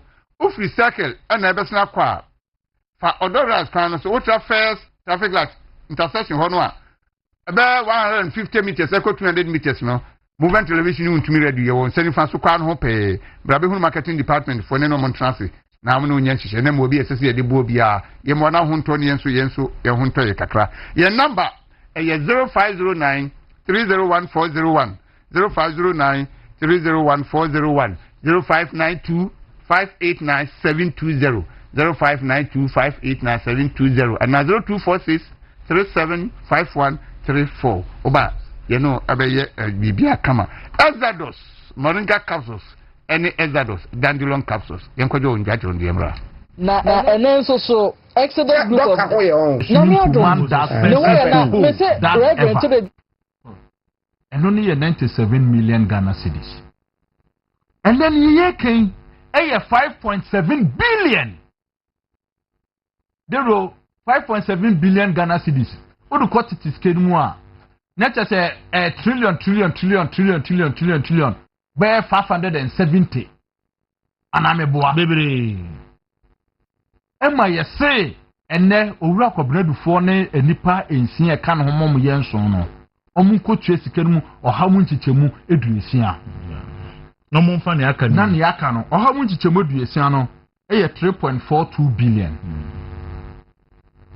2.28 billion no oni ne betuma aye o man mu ha ene Jubilee House office of the president omo budget mpo say about 2.2 billion if my memory will serve me right yeah and we for compensations enkwampo no nyomudi kutu omhoka na chese na nadu dan kwa kufuadu papa na nadu be 350 or 40 million 340 million and na mudi na temsa number and no must bloated government then when na must lean government mudi 2.8 billion enti omo no esa bamu kura motiefu they was good people and how did you omo me na mo ye nipa kuma bi kura motiefu just Eden oh hwe yatna ha na ne me yane se asofofo ekremofo mpanyimfo civil societies enye wonwa se enne ye momu dibre momu positions a enomu nyina akoma no atum where are the voice of conscience ano mo kasa on pese obia ete ehun se ne yekoso o man mu ha no enye ene safo no we Emma Attorney General ejitum say enkofo na ne enwan se ahyase mo so mo nya boni bia eye political persecution na ye na se kobnadufo ye ndisi ni na owo bank nti ene ye twe na bo so ye twe ne sra ne abasa na ene de wa wuji tum se 5.7 billion Ghana cedis onko tue mu 3.42 billion na enkan 2.8 billion no onfa omo ko chela eno na kan no na obi a na oye ne lawyer oye no any representative emra na asemi koso na se ne wababa ye attorney general adetira oye so asem na twene obe exonerate no obe bo asem na gu na wa exonerate MPP ne wa ben mu akoku je to be ka se a sweetheart dealings yes na esan se enne empapemu ne kusu ne ye pese minkunyanti yama NDC for ne ya form ho adi ensem we ekoso no yam forget civil society because ayi civil society for ya na yenim se omo ka apram o man Ghana no na menim se omo pram o mafu se na o mafu na omo pro ene ma jampo open for jampo we to me enya no be ka bibi kire media ediam de friend ye Legon Bataza obetumi de makokot Bataza so obi din me na me de sa nickname no amount and then Legon Bataza to me nya no kasa e ka bi de kire ye and I said there's a report West government can you imagine under the Fourth Republic can you imagine now wo enyoma joma ama ye in the first administration ne nyoma oye no oye ni sesie yi enyoma oye ni sesie yi se ye kasi ye kan but the remedy call a year mid-year budget review no mid-year ato forcing bibie ni ho kwakoye ene sika budget envelope na ho no okwako sire bia kam opa ye ntu nchia wa ha sire okwo sire bia ka ho nyina no se envelope na ho dada no eye budget envelope no obeka se enso aban no akonhomabo ene say so wouldn't some of the big push be Jomama so meaning the reason why 10 billion any do em say the target na no they be moment they be no open Andrew Mensre em say papa no open 10 billion be e dey ato ni baby ase no wako nem say first time no buy no we nya so we carry 10 billion Hope City around the 10 billion in Takramwa they be 10 billion in and obi so open mo asempa enye mo aheke Takramwa they be because Santisa and now somebody you also the 10 billion big push ampa a big push ampa okay a big push and a big piama with the apple okay no we said Mahama like taxes and a tree opetuo etuo de otua ye na ne de enye ne etuo ne pia say ye kotua ne pia eno no pe no wonder ne ekosui ene unim say dollar ba bedru 10.5 Ghana cedis ya danko dada do 10.5 no say siya de rominu free hey opa menko bank say siya me am de misika koto bank enye bebre o me ko yi $5,000 mo policy on say so the dollar beto ho a na say wo be yi dollar o ye be ma wo dollar na fi se me ana me de beto ho yeah ena wo ye kan say receipt kire say free bank yeah enye enkwanchen dollar receipt na ta ato na me am de beto ho me yi free one bank na me de bad this bank police so mo don policy buy me ko say me ko yi 5,000 a manager na ka che me say German we dey be say wa anka be ya anka yesen ka wo tro yen na wo maye notice ansana ayi nka waba na me say manager asebe na me ken Miami Sika di misika na me patcho me diska na ba no me tro letter bi de ma ansana me diska be to ha na se man tro letter bi ama me de ma de be to ha na fe ne de ba ne se na me be yi ma de ase ese me tro letter o si no kura ho ne se dollar no ebi ni ha sese esese nka o kana me organize edema wansa mi wa no ka obekọ no na vote dollar egu a o man po mo so na wo meje masa akufo ado abreso odo na mo ka se nyoma bo eden na dollar no kosoro no na bibia eye natural enye organic eye bibia eye organic enye artificial But when go forward 10.45 no more can artificial 10.5 to the dollar no more can artificial and to no per dollar ni bia wunya unim say ene you see inflation a drop from 23.5% to 13.7%. Minya sanko fo ya Felix Fosu kwa ache ne okuja tabla kwa kache say inflation na o hono kra no artificial omunje government statistics no omunje ndi omunje ntum no no na ekuki figures bia de brayen mo ba na ne nansen ya mo bese ye de agitum say 13.7 na mo ka kire no sa na tie mesumi gintum enya no kore because it doesn't reflect on the market. Oko market so kwa akoto ade a both dollar and the inflation no minya say ne say insurance he na say ye ton no 26 cedis o see inflation aba down until ya tete nyoma so na say me corner still 26 na ne ton na me patcho reflection en fa na wo reflection in fa na wo government target to do performance be bia so nka some target 11.9% at the end of the year obehu say ebe drew November mu ho no omo be ba 8.9 to 9 thereabout na chese akase domama ba in his first year no wahehye ama Ghana bibia yeye na inflation say akufu at time before COVID na ye e buy about 7%. Yes. Gina more than single digits.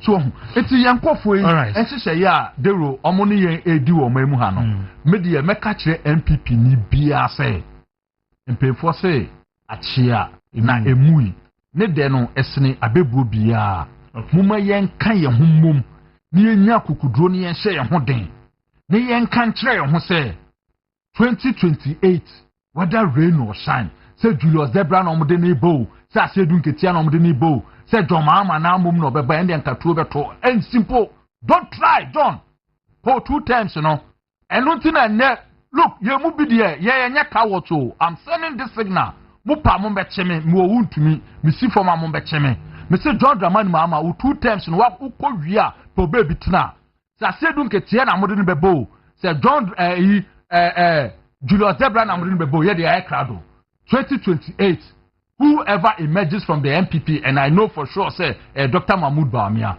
is going to win and win convincingly. Ebema MPP are forming the next government. It will mean na yenka humbum. Now, what circle tonwa there? And then abaye tata wo, and then unim say a drum inside Hokrano. Yet me a drama ya walk away. Ejoma ya walk away crampo no ye pamo amanfo se omuyi omonyomo mfiri ho so anti me that imagine they be at I thought it was going to be diverse. Now we have big push on one now so you know a road related pay about the roads and about bridges. It was an concept for be 83 here I bet you once matter all the roads no so or focus much our voter region and north region and sector side one say Ashanti region no man bebre isi region man bebre and no me nyini se bebo bebre but ye pese hu no say at least kana on be nya no on be the road infrastructure na on promise Ghana so on be na this is one of the key things abisa okay and ebio the man san tie hame 24-hour economy ska 24-hour economy ska on ka so mo hia no mo dia bo sa policy no bra o ka say so mo ka say o here $4 billion. Yes. No mo dia bo 24-hour economy no bra. So we're expecting something. The government say, okay, you're releasing $4 billion, and I release this case. Never go pia 24-hour economy no. Ne including na brand. And people said they have so for my care. And these are some of the issues I found. So, under economic gains, said if you say baby, dollar no Kwaku do, and for idea ba at a 10-year maso, or trade sector ho, winning, and yema ecoso. But I dread the phone so, I shall say, Cassa say, dollar no, ye pebia, ye nya, by dollar rate in so no, you see a year. 10 Ghana cedis, 11 Ghana cedis. But any sanity, and you are balancing the same. One Roma, make kind of pay at you say. I was said Ghana for Natia say, Meme, Obian is a businessman, Obian in Mogana. And to make one million, make a tremo, there are last 2 weeks or 3 weeks. Many as a partner join and Edingo. And I make us a day before, no, maybe $600, almost about $200,000 US for your business. $200,000 US, you at and look, I know price and also the penny baby again, you see, because the bank said you can provide this kind of money. Then we had no option than to go to the black market. Now, you know, almost about 13.6. At that time, no. 13.6. 13.6. And look upon your brain and Yenya. Most 2 weeks ago, most. Now, Eden are buying 8 meter and summer and Yeno. All the interbank rate, no. Interbank rate now, one now, so. And I'm what they can say. And on a rate I use, but Ubia Unim or the foreign currency, Juma, or the transaction, the Okumano. And him say, dollar any 10.4, that 10.5.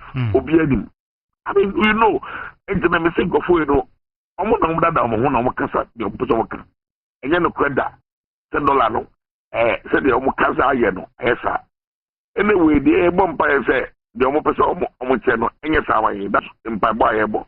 But see, they said that, you know, and this are, if you want to mean Cassa, would they, and name want to be a Yasto, and the Cassia Tidiminaso.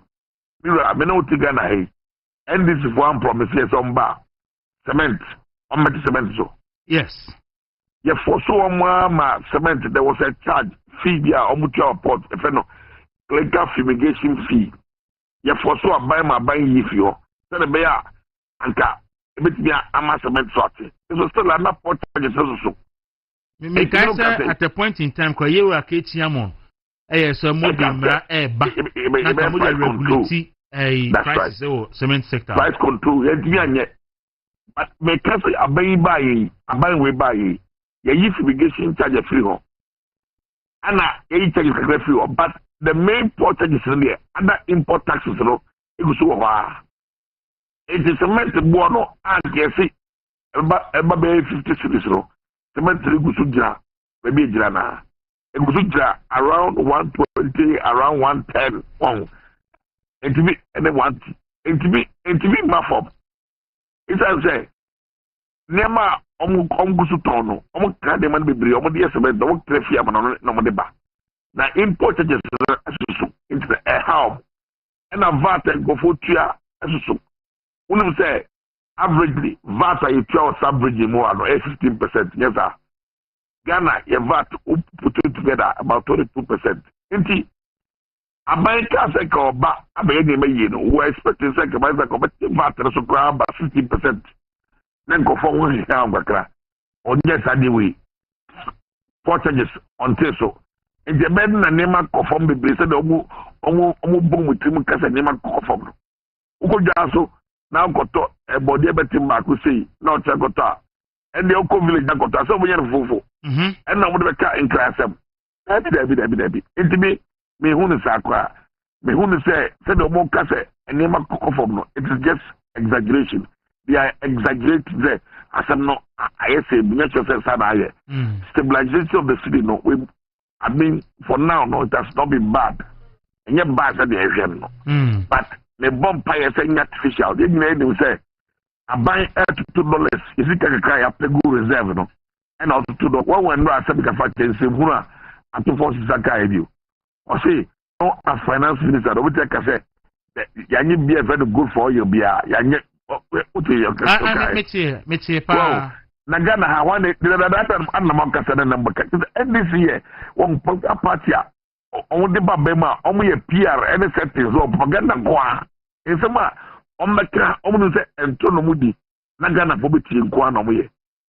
Then you hear him say, see the no, I say no, it's a name of the one of them, good for all your policy, they start here. And they are saying, in any case, I know. There is kind of money and the money here. But to reserves are the two mamma. Reserves are Kufuado are buying, it got $2 million. And I'm buying number 2 and move $4 billion. A good system, a month of and then dollar short. And go for $1 Cromunia. and $1 so to and now what want to say aviation fuel got a video aviation fuel the airplanes now for ground no so you Japan about Monte Becasa you know correct political party amaba bema still obusi propaganda any in this for eti emani kupa ya bomba ya sasa da muka sombe yeno ombite yesa but as of now there ya who say media budget no obese am a prince bi am a kaso piska adi ya who say police obe announce so ye any city dog be ka che no en tosu mebiri Enra ye tiachira na ye hwe eni kasa ni bia na finance minister ka no ase ebi kra ya atemdidie no mu ne ade mobile ben be bo kro no be ye mismanagement and all that mo se basa mu uchi a mo feel sen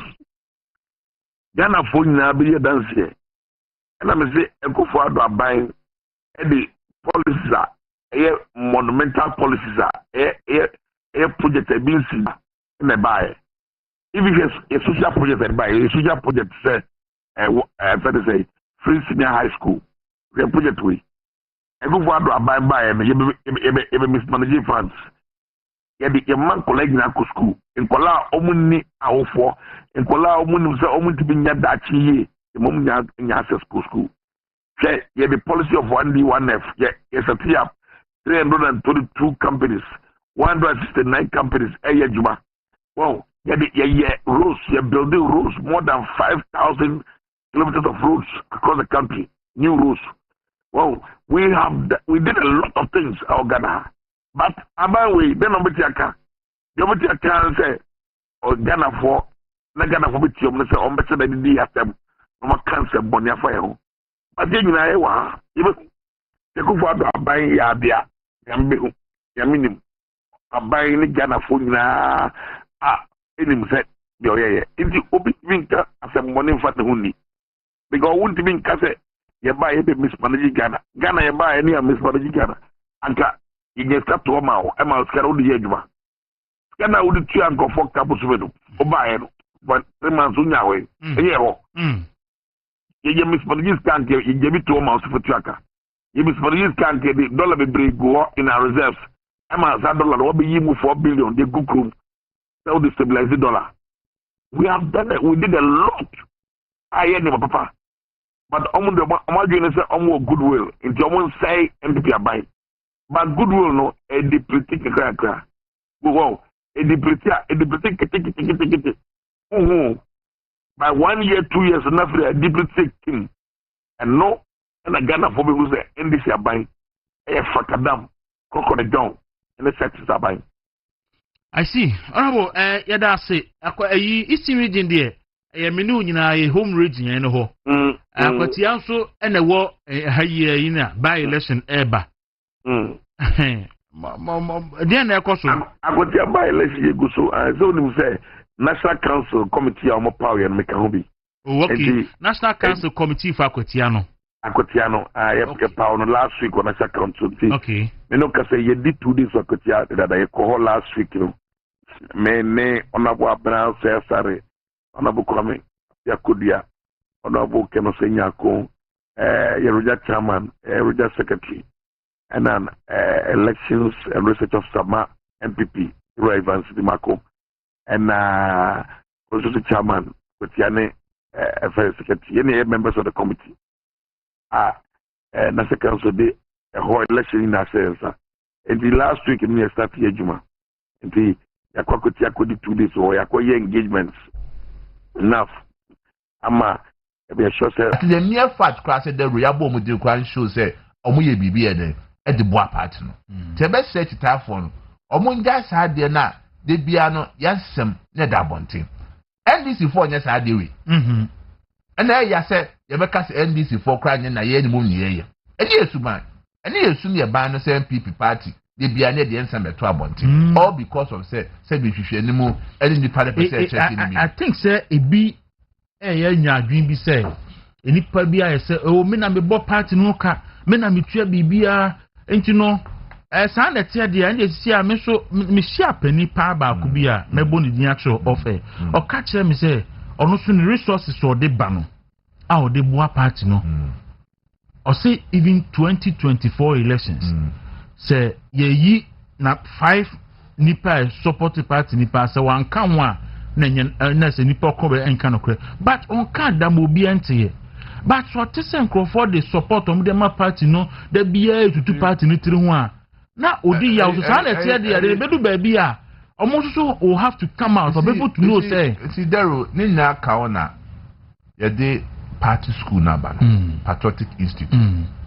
enkofo bebre a ese mom ko school ni bi na mo TNPP abakwam asem omo TNPP yabakwasem ase na mo TNPP ye fapim de gina ma party no na mo hu enkofo penifo a mo twem a makwa ase bibi ni tiasefo asase so modern bomb ma party no because me MP ni honorable Dambutwi me onu bi din komo se du ba bi a obi edi sika bakra no a o se ma party penifo kura hu se me da me sika me ba edi na di ye party o se yakoto bo bitimi the bus be si onu ayo se afre general amon the bus stand ba twa mo obi ahu se ye me a 92 eni kwa de ni opposition ni em ba ba mu da Daro penifo a omo japade omo dan omo ton ye enkofo na omo companies adwuma omo ho European minkamo no araponsa mo ne penifo na omo safo dumo Dr. Selby mo adwuma na omo ye sabe no kra de o yiska na makra na usuru ebi se PNDC abaya no wo ho no ohun se o support MPP kra adwuma no bogu no yeah in fact osan Honorable Dambutwi osi Newtown ha ye be she be printing press say all printing MPP posters sa brand de no be use taku na sa simple de mawa na sombo pa the same penifo nyom be di part na ti nyina no ene ebusa se iska se no mutwe ya de robo hu there be na so enam omo so madwuma omo ye ma part na ene part na be du sa fa pim se hwe ye nyina ye wo MPP mu sisi no ene general secretary nko adwuma ene national chairman nko adwuma eye nya ya so di ene se ye bobo party no banya ma ye party na ya kono eno is a collective responsibility Daro ye nya ye so a na ye di amayo se achi dent na Daro open MPP dent na MPP ye akono ebe se sabre no 92 nya be nyina no wote din professor Edubuan Oto Dr. Safuodu, Oto Dr. Selby, Mudin, BJ Darocha Mudin. These were people who said, Nimdia, Omo wo, Ewa Amayo Semu. Yes. Empo mo profession, a Juma no my year on professional. A branch a Bia so that MPP for the more catch for. Yes. Sabren Oko even 96. South Parliamentar, ye nya omo ewo ho. Oshe JH men samo, eso omo kasa. Sabe no hwe empodota adukofo mu eso omo kasa Kofi Kunadu apreko mu so omo kasa sabe na sa afiwe ba say we have the men yes ewo ho and then fast forward o hwe MPP a nipa bi no ma omo ya na ma omo tu akoye se NDC 40 omo so man na omo da na di no patapa nsemo ne sabi party NDC ya kaso veranda party ne obi asori a tutujagu na obi aka bi wo ho no ene NDC mpo esua MPP ama ene MPP se nkofo di akira NDC fo su man na omo to akono no ene mom na ye titafo ne bi epese nkofa ba ye party nim na ye nyina ya sede se ese ye trans ne kase ye MPP ye fapem ye bi efiri ba ye ideology no se bi su ben bi wo ha ene MPP su man and I condemn some nkofo asabi omo free se ene politics no I so popular se asem ne ba yenye propaganda yenka bintum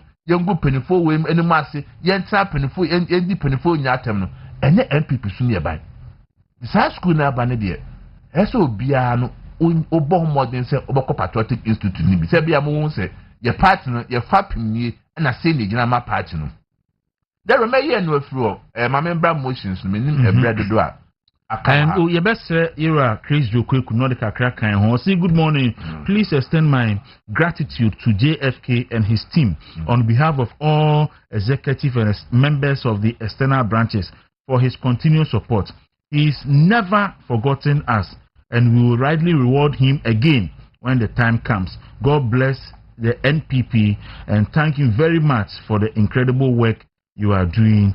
We also greetings to Chairman Mawuntumi too. We feel Ryan Salisu Kintebako Ewo NPP Australia Secretary and our other message the Abase Enfa Emma. Before you go into the so Ura amendment in the now the questioner God in the Abane said that Bena amendment ebe implementation be take effect and as a movie council meeting now bibia take effect na potential Gordon amendment no it take effect immediately delegate conference editum they say new amendment no and the eduma na constitution bia ni amendment bia wo ya you the benefit no transitional provisions no enam say aba for no maybe wo ha e mature nti untimi implement sisi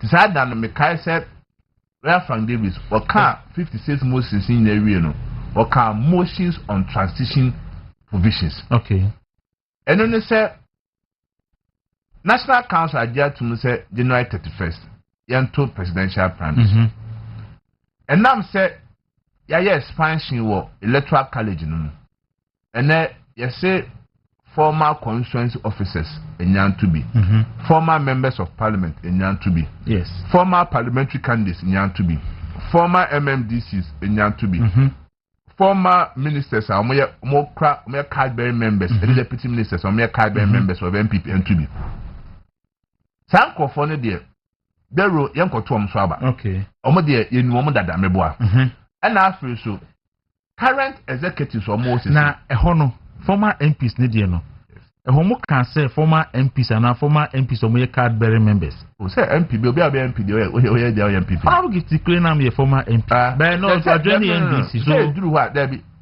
that not mean say on kind because specifically mo say ministers no should be card bearing members I said ministers here Onkojina back to us MPP. You know, ministers do on buy and nominate MPP for. And then it is right to say card bearing members of MPP, former ministers. And now, Untino can say Okoshemra, no I can say Emrana Ocean, we target individuals. Elections via rules and regulations a camera. And now you're for feature of membership. The Onkofobu are independent. One free partner, I could be only member of the party. Member of the party, but not for any. All right. It is our transitional provisions, no, and now current executives, no, or tenure of office from polling station, ever started in March. What I say? Now, regional twice, not national twice. And now say to about January 31st, no. Won't mean truncate or more tenure of office. Same time on swing. Won't mean I say, Uchem. Na national conference, a need to miss or bear. Same time on swing. But the tenure of office, I said, 4 years. 4 years. Now, said the man, pretty much so. No, I saw a provision in 4 years. What is about 2 years? And maybe a bit say. Anka na conference the highest decision making body no and pass resolution say omoda mu nyina ase because of senia bibia sinti amosomo to flag bearer and ntem no bibi so asinti na mu nyina amosomo no conference no enteki sa chaotic decision no because koya you create more problems so it comes back to the dynamic say maybe any munsem any decision so take at the country and National Council, we know we are doing say year 12 banner presidential first. And South Crown about started from polling station Akoso. And they said, Dawuro, you agree with me, say 2022. A brand new polling station elections. Year electoral area, year to constituency, year to radio, year to national. No. So na presidential primaries be new be adunum. Yes. So that time no.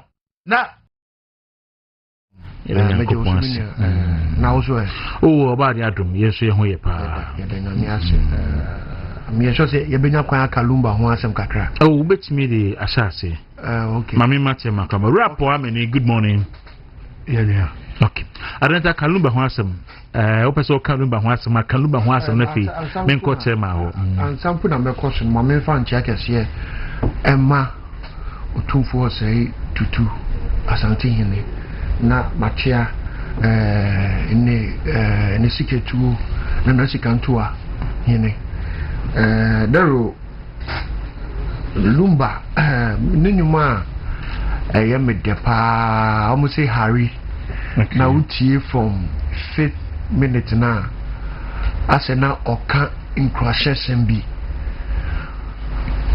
and I think that he has a lot of influence on people, not because of nene but in somehow kawo nenyu mu make I say BNI for ebe family omo de meko enyu na wo mitrimpa eya nkwadoma ana make I say mi ameda na enyum say ubi bi ni kumi a ka obepem wa bia ma no cause edwuma oye no eyo wo edwuma adenta kumi kamede me mpem ho asem politician enye dia me pene say ka bia na ba be family nti sa enyum no eye enyum so a nenyum akwanoma no enyum a me bo na mitia me hu say ye politics na edwuma no eye wo edwuma na ye mu awompa but ye shebre no ana amana basa meti say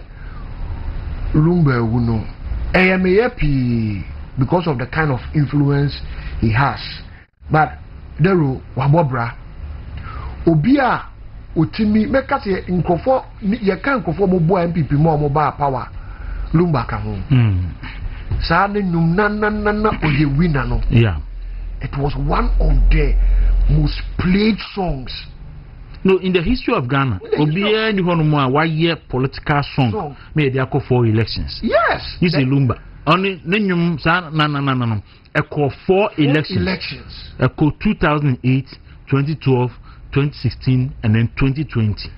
2020 krana me huza no ne papa yi producer yi Apietus one district one. You see, so Lumba has been very instrumental in the MPP for the Yetanase for the kind of music he gave the MPP to campaign with.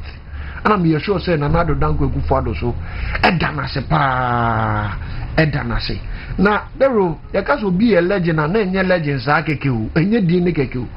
Obia King Charles enlisted Nenyumo penny top 10 na Lumba enyum ekano. So anyum na mekano. Lumba num ekano. So I think say wabobra and we ye denyamia say odi obi say Lumba ema Ghana ana yeda ne busuafo so ase so moma no ho kwan say otumi bo nyumpa edema yen na dero mama fa mentia ensi me auntie Mama Paulina senior presbyter ewo atasamansu presby osi dero wa show program na sha so bo ni dinda na if you all now Kwasisa TV ni from movement the ode be here or no senior presbyter o and they say me money din na ye wa they say akokọ ntwua different me answer be dwemo na akokọ ntwua ntia magiatu e say would ni din ba ya e kan kan mabo ni din e magiatu ntia wa o say friend saying Mama Paulina one Mama Paulina ni kunu ogabwachi and e tia na no pay e tia o ma no pay ntia ha na me de mentia be okay there are poor many a member of the New Patriotic Party and I know me say si adioni abrofo na ti say me ti me hwa me say ba bia na abrofo ni but say me nim so na o na say chairman dey so nim say me am chairman nti afa we am ho am hwa say no say na tai ya wa hwi ni seat yi dey and say da nya ikeke me hwa na say isi anu ya na president Oil Palm Development Association Ghana I'm sure and the push na ekese chama mate yanyu adaro na bia bokode yesu ado onyankopon ase we no ene ba kuna na kan wo ye no difference na yeden medasi daro mechia watiefo na mafa konya so achia Charles au Bivobe Takradi okay and our Western region amzo young waduma mechia Mr. Ola Mr. Francis and Akwabua Cecilia omunyina ka ho na ene president ya Mensa Sumi omodom ema yetiminya o say yekede Eastern Zone zonal friends organizers mechiaw wabadwumadin ye ya no kre am say Thursday na Oil Palm Development Association of Ghana ye ekuoku batan enwo ekuoku nyina no ne ye Bank of Ghana okay enwo kuo ni nyina kase any Oil Palm Development Association of Ghana friends under the TCDA Act 1010 under the regulation His Excellency Nana Addo Dankwa Akufo-Addo ebuam ye bi TCDA no act no no Oil Palm Development Association of Ghana OPDAG recognized as the only association omni omoye adwuma na eno ewon krabata bibre nzo meka say Bank of Ghana rural bank commercial bank different groups under Oil Palm Development Association of Ghana. One in Krabata and the artisanal mills, artisanal palm oil millers and agro association. Okay. And now I'm your president. And now we're president. Okay. Yes. And OPDAG now I'm your national organizer. It is we rural bank. A rural bank association for president. Then have a Bank of Ghana president. Exactly. We a big man. They say who diamwa who fear. This year the young Kwana Woheso. David, I woma omunyina abatu abani bi. Woma for na frighto. Okay. See you ankasankasa. If in the office, ebetna testing throughout the day. Etwaba. Okay. Charles said they are very committed under the association because there are a lot of policies are binding bar. One thing here affected the industry. Maybe to say taxes ya dia about introduce super we say be a production level no na drop it na face smuggling for die ni nyina ya dia aya na ebeba na afi de akoba say policy directives one really ya omo introduce super abani introduce super both are affecting industry no and the association na koye mouthpiece for all the industries in Ghana na election say no mo de o ma ho de shame. I tells you people are ready for the cause of the association and for the cause of the development of the industry. It may be biase. Adwuma kasiye pa because way back na Ghana you say Malaysia for be fa adwen wa ha. And Malaysia adwen on be fa no they are Indonesia. They are making trillions of dollars from the industry. I'm telling you, the economy of Malaysia is dependent on oil palm. The economy of Indonesia is dependent on oil palm. Why is the economy of Ghana? At some point in time, let me say Gold Coast time, let me say Unya and Wa, and no Nene driving this country. Anytime a bambia be bound, dear, what you be set and who are you mamuno or my necessary. Example, a champion. A champion time or try it say or better say obey you a bet as a growth pool, development pool, a bema drive economic activities and to or share areas within Ghana have a be able to me a year before here to quite a year assuming chenwa or jeans say about 20,000 hectares.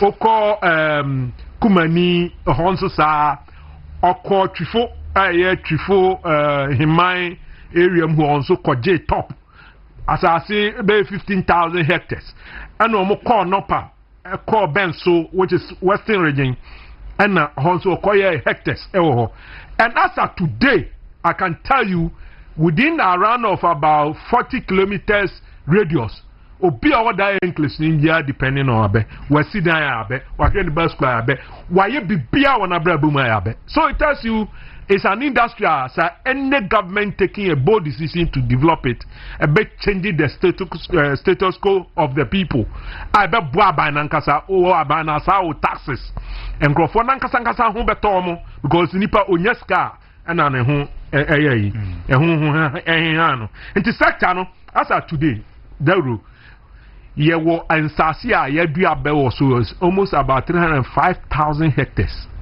305,000 hectares. And more yenya wom enquire 350,000 metric tons. But we are still importing close to 150,000 metric tons. Eba Ghana from Malaysia, Indonesia. And na neba na small game omo dodgetas. No more Ghana han mumu no mu ntimi dodgetas. Enti eba na anwa no mo de boarding. Ese omo de free amano neba. Because onu utua tax into utua even 20% tax, which is around 21-22%. Utua no pa aye VAT ne niamana. Obi di free Malaysia but definitely obi 10% ko obi timi atoni cheap. Enti aya no mu blame industry no.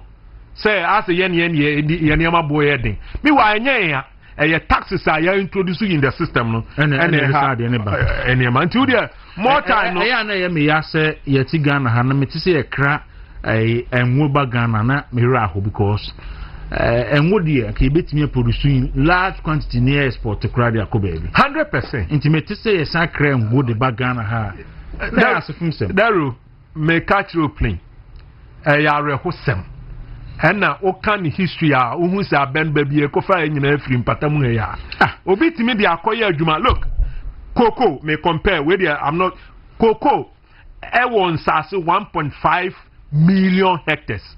It employs 6 million people. Abe ewo 305 hectares employ 800,000 people. So imagine say you double no times 3. We are employing almost 8 million people if we are doing cocoa. Say etimi kasi ye de yaba. Etimi ye abe se de ye cocoa. Cocoa ebe fe nipa. Ebe fe nipa almost 8 million people. 8 to 10 million direct employment na make one sem. Companies on by ye who adwuma ne mai. And also times 2 cra, it's going to employ 68 times what? 2. 16 million Ghanaians will be employed. And as of today, so to me now we have about $350 million from the Abena Montoni idea. Or say ultimately double like you did cocoa, you'll be getting about 1.7 billion a year. That is only the fruit out there. And imagine, and no see how cocoa the other could be and what the process it, and what had the be a soap, you be a Pepsodent, you be a margarine, you be a lot biscuit. So the impact, the economic impact is so big, you can't compare cocoa to oil palm. All right, you better than ye di enwo enkomo no ndi na eba na ye kan bibi ebeka enwo asem nkran ti rap wa meni na ya tene nka no na si ona ye president Emma Oil Palm Development Association Ghana adanta kumi me sha si o ho no pay nkomo ho no MPP ebie nomination no tena for presidential primaries ebiem boko ensensem ene eya jinsem ama nipa ye kunkumo no eya ha adwen pa. You know, funny can be everything I call. Mammy, too. I think, sir, about presidential MPP ABA nomination now. First of all, sir, the bought party Nabaso.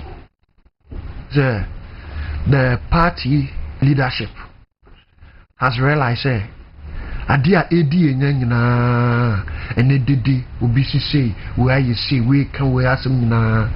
It's about who Nipo Baba president and a Nipo Billy the party no. Yeah. And you say you cannot do the same thing always and have different results. So as you bought National Executive Council. National Council. National Council. As you bought Omabaso. Say they sat down and looked at the danger facing the party as of now. And say any do brobebano ye ko ni akoyeden ya koto the obedi party nim akọ election 2028. It's a very good thing party na here and we must applaud them. You see what yes wa the rule otifa akwa na otiwa de so party na tre say the Paul or Bible mu e kan asem o see forgetting what is behind and pressing towards what is ahead. The party has done something very important for us. Say, you be fear yawa, you komu, and anubino. About 5 months ago, no, the leadership of the party is trying to take us forward so that we can forget what is behind and press towards what is ahead. what is ahead? 2028 election. Dawuro, Obika say NDC for work 8 years and the Sade Bar Abemu. We will not use 8 years. We don't have 8 years. In Tient Nasi Enkase, Yakoye election, no 2 years to election. It will not make any sense. As we sit as of now, party no, I a diagnosis. Say, ne high. So why would we want to sit down as a party? Every serious political party, every serious political party does 4 major things. The first one is reflection. They reflection na be research who say ne ha party no. Ubia, why you be a friend of restructuring and your core national conference. You said the general secretary and the entire national council is willing to restructure the party. The Uncle say ni na do ni na team Kofuano the back to the table and they are doing the proper restructuring. After restructuring, you call reorganization. When you reorganization and then you reposition yourself to win an election. And I'm a so what if I now to 1 year so they've done a very good thing for the party. Men will beyond that and that now or more doing dancing but too soon you mean anybody that puts an injunction on any election, says any person or party in progress. And we as a party must not sit down to look at such people. We don't have time. We do not have time. Donald Trump say after 4 years you can come back. We cannot wait and we do not have time. Ghana for a fraying. We must just get our acts together. Ya na yehu de ma ye dinto. Yehu de ama Ghana for ampeyasem. Enu na enne ye den. Ye hu adwuma. Na ye hu adwuma nyina no. Ese ye kika ye hu ma Ghana for no hu say these people are serious.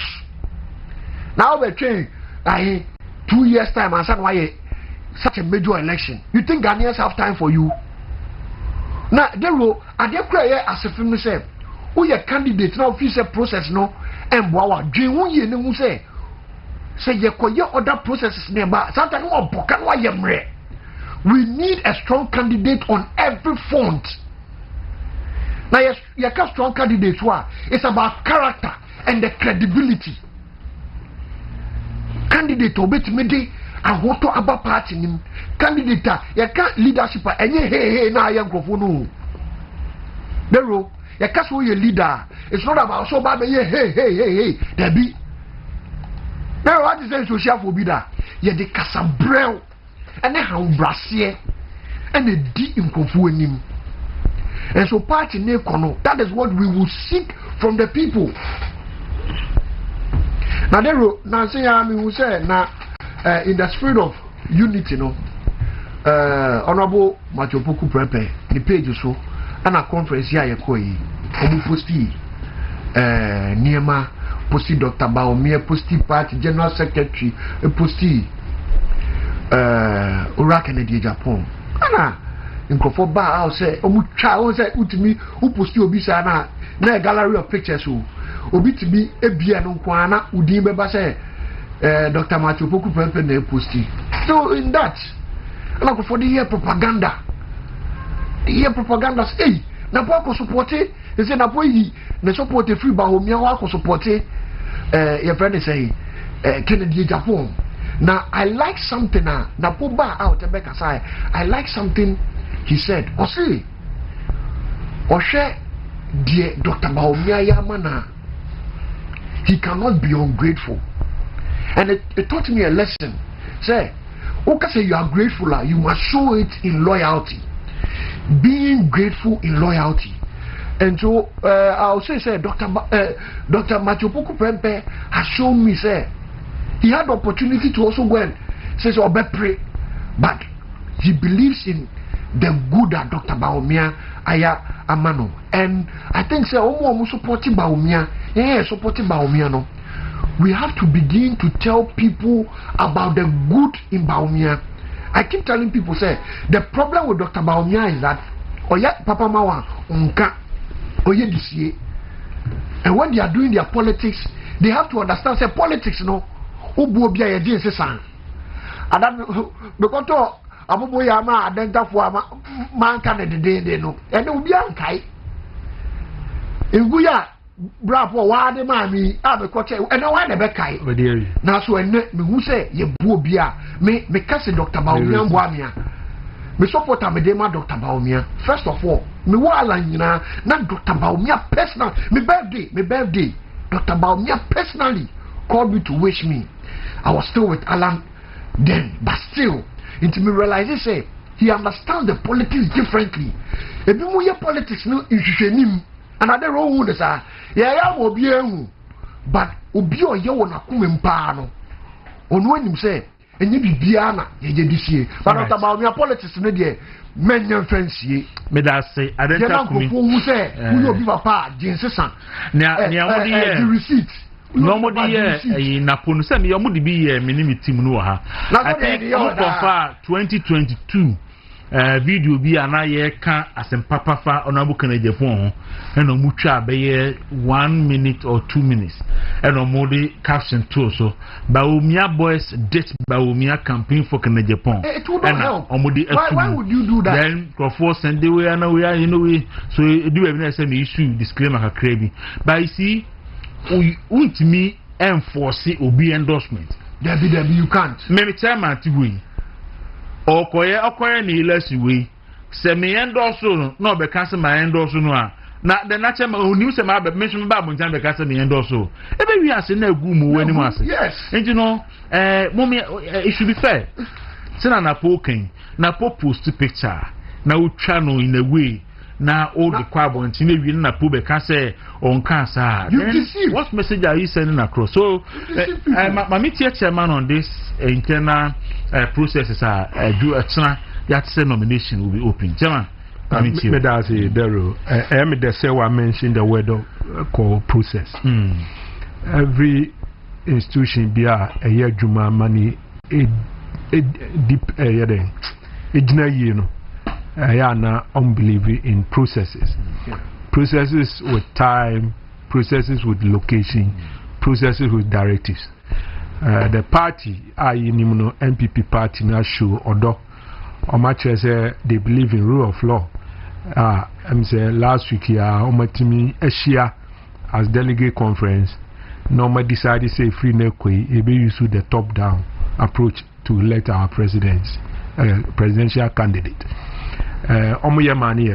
Security was very tight. Deliveries of messages was excellent, and Oshe Ahomeka party for the different areas. So I say the party is going through a well-refined processes and programmed out a ensure a victory in 2028. So I give thumbs to all the people on my side, man. Now going forward, I'm saying be nomination for candidate to apply. Anybody obi not now. I'm saying be our person with the president or your presidential candidate in the name of MPP for our people application near the team near the back account. Go ahead. What me ejina. That process now more effort unto say about aban and so idea me rese party no betimi de ahoden ahomeka ani daso sonko aya ade na ama na free and fair ye mpese beba na say we say me akoma ntom ye na akoye dede ne kasa that war the CD dollar no hit no more but they should know that and some ye wuramu or how are NPP abai wuramu in 2020 during the COVID, they been serious baby ada. God knows na CD no. Ahon odin ye den. It was free. Me kai say that CD time no. Unim say MTN before MPP by na MTN. Almost in terms of communication, digital be free on my nyina mu. Na MTN were almost about 80% share foreign base. Yeah. The ownership of MTN, sika no mu dri every MTN kwabontin. Any week, dollar no almost pay all those investment was so huge. It's under MPP say every communication company in Ghana, they want Ghanaians to own more than 50% shares into it. It took, I said, that time dollar issue by in 2018. Dollar ni be sharp as a redrose kabima na dollar ni CD ni value. That was then. That time we introduce that policy no. Anytime we introduce policy be a bema dollar no, I sharp gain no. By 5-10 years no, we say CD na more than but because if we do not that investment now, abrofuni in terms of dollar no. Na after na take effect ebi na astati ACA no enti sinama make us painful decisions are na MPP abani take here no take here no so within 3-4 years and na obehu impact until who signs of any gain in terms of the CD thanks to the MPP government Dr. Bawku they foresee where are those demand but be a seed dollar and you demanding more. Oil, ya kotoyo, I tell you, $2 be brave. See there be every neku in free. Yemfa oil, name good, name solve our problem. No communication, radio, telephone, mobile. I mean now, YouTube, you share Facebook, anything you are doing, you are paying. Auto data 10 CD. So 10 CD na marking in dollar because. Idea quadruple. It auto data 10. Make sure say mu 80% aye sika e kwa monene saa sika ne kwan ben so ne yefa edeko eye koko eye niema nkakra dollar na eye nya na enso no eno an ye fa bidi eden eko nti omu hu se saa demand eye telecom industry no sika omoji in terms of dollars every omemu no eso ye pa and na omu introduce say eye se communication companies ni nyina no obia make sure say the shareholding structure no Ghanaian own about 50%. Enti na one say enti na ho enye ho nko mining sector. Okay. Almost yes say as part of local content law no. Okay. Nyema bia we used to be an so to more than 50% if Ghana. And even near Accra wuntimi unya Ghana no so to Ghanaian importer ho. Enti daro. This are my son Okano. Nti ama aka first no mining companies omo crack issue and be outside. Yes. Who said there's gain? The gain is dependent on decision of policies. Policies here and say now be two former and TC the Najina. And one Mikasa now Okasa about gold back is CD. And I'm penny part of Mahmoud 100% gold for oil no so buy. Yeah, also NPP Numedia Mudino. I am a battery and Shayana.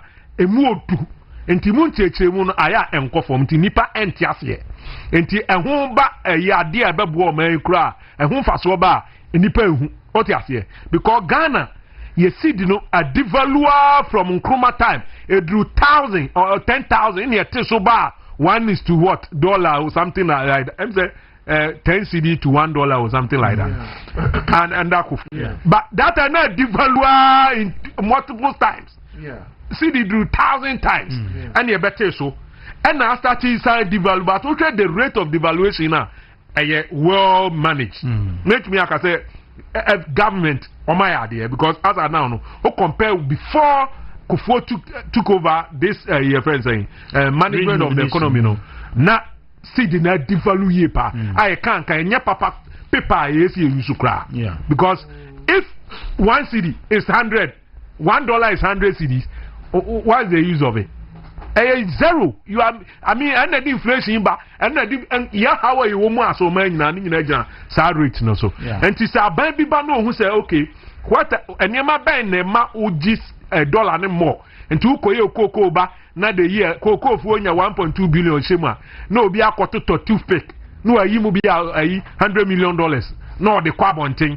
Na ebia katai we and you might have to tow abontin and one ye koko sika kakra ye nyan no eko could you imagine say Ghana is spending almost $14 billion worth of import a year $14 billion cocoa my saying 1.2 1.3 1.4 at time 1.8 1.8 billion meanwhile you are importing Yamankwa worth $14 billion niaka oko fawe.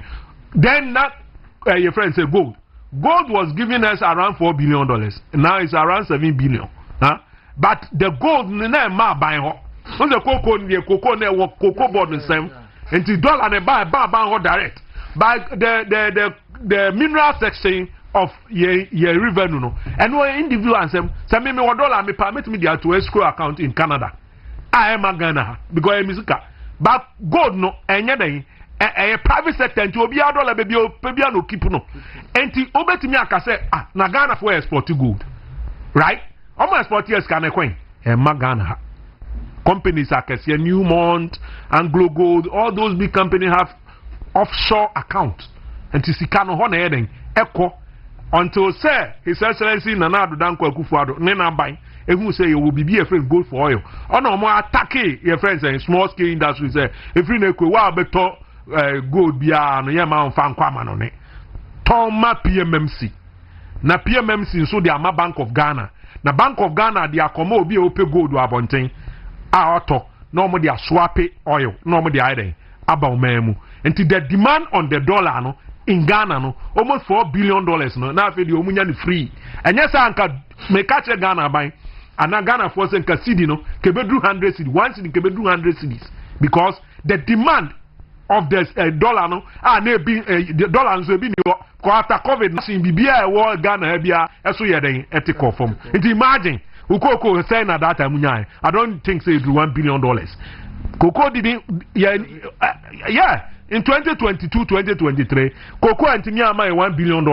And imagine, we import no coin and what me at ya. And the intervention from His Excellency Nana Danko Kufuado Nebamia was able to solve that problem and a kind of leadership. And the church said, Nipa no pragmatic measures to solve problem at a critical stage of our economy. And I am Crawford and on your not all I need say, who's will be a issue, or buy a catch and Crawford say, and $1 and 1.52 now, be fine could do. No, the economy, the structure of this economy, a idea who say problems in the womb, and I won't mean for one day. And solve that problem. Every intervention we take, I'm telling you, Ghanaians, say it take it 3-4 years and stand one who the science of it because they build the foundation. And other candidate, yes, can Japan or also on the industries, a well known Obia company, oh yeah, Wajuma, or say no Subeshe Mukna, a wonderful one, be independent. We are independent, right? You are not NDC. You are part of the opposition, even though you know, but they don't recognize you because you are not part of the fourth Kumanov seat, so that they will get absolute to test. Exactly, because now they don't need them. They don't need them. And to when you enter money, Brad Kumanov seat, no, who plus the same who declare attorney general. Okay, and they realize that they cannot trust them. Exactly, so they will fight, and then now and can some bet me a job Kumanov, but still I'm person mutin Timmy and Sanomoji, so that Obenyan absolute 180. Every party has principle. And general time be your person take this in and here will be negotiation. And American on didn't go for be. Every party aside that party bia one a principle. Party bia one Kofari by. Oh Kofari by no can be. We are independent. You are not part of the Kofari by. And an entire party ni buy. On so in Sabia, we be a nominal transit. And your parliament, or my banner, because the parliament medium call independent me buy me the Mohammed Dome to some for us. Critically at this stage, you want to say majority in terms of numbers. And you and I know not more party no more. I almost saw you and you're independent. Oh, you're independent, baby, you know, and for so be a muscle.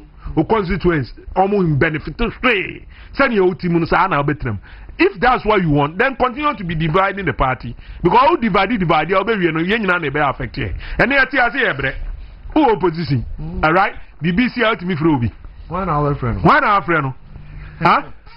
But so party home, now we're not direct benefiter. And yet, there will be more leader or respect you. Who decision be a better Kibia, now, Webia Uyano.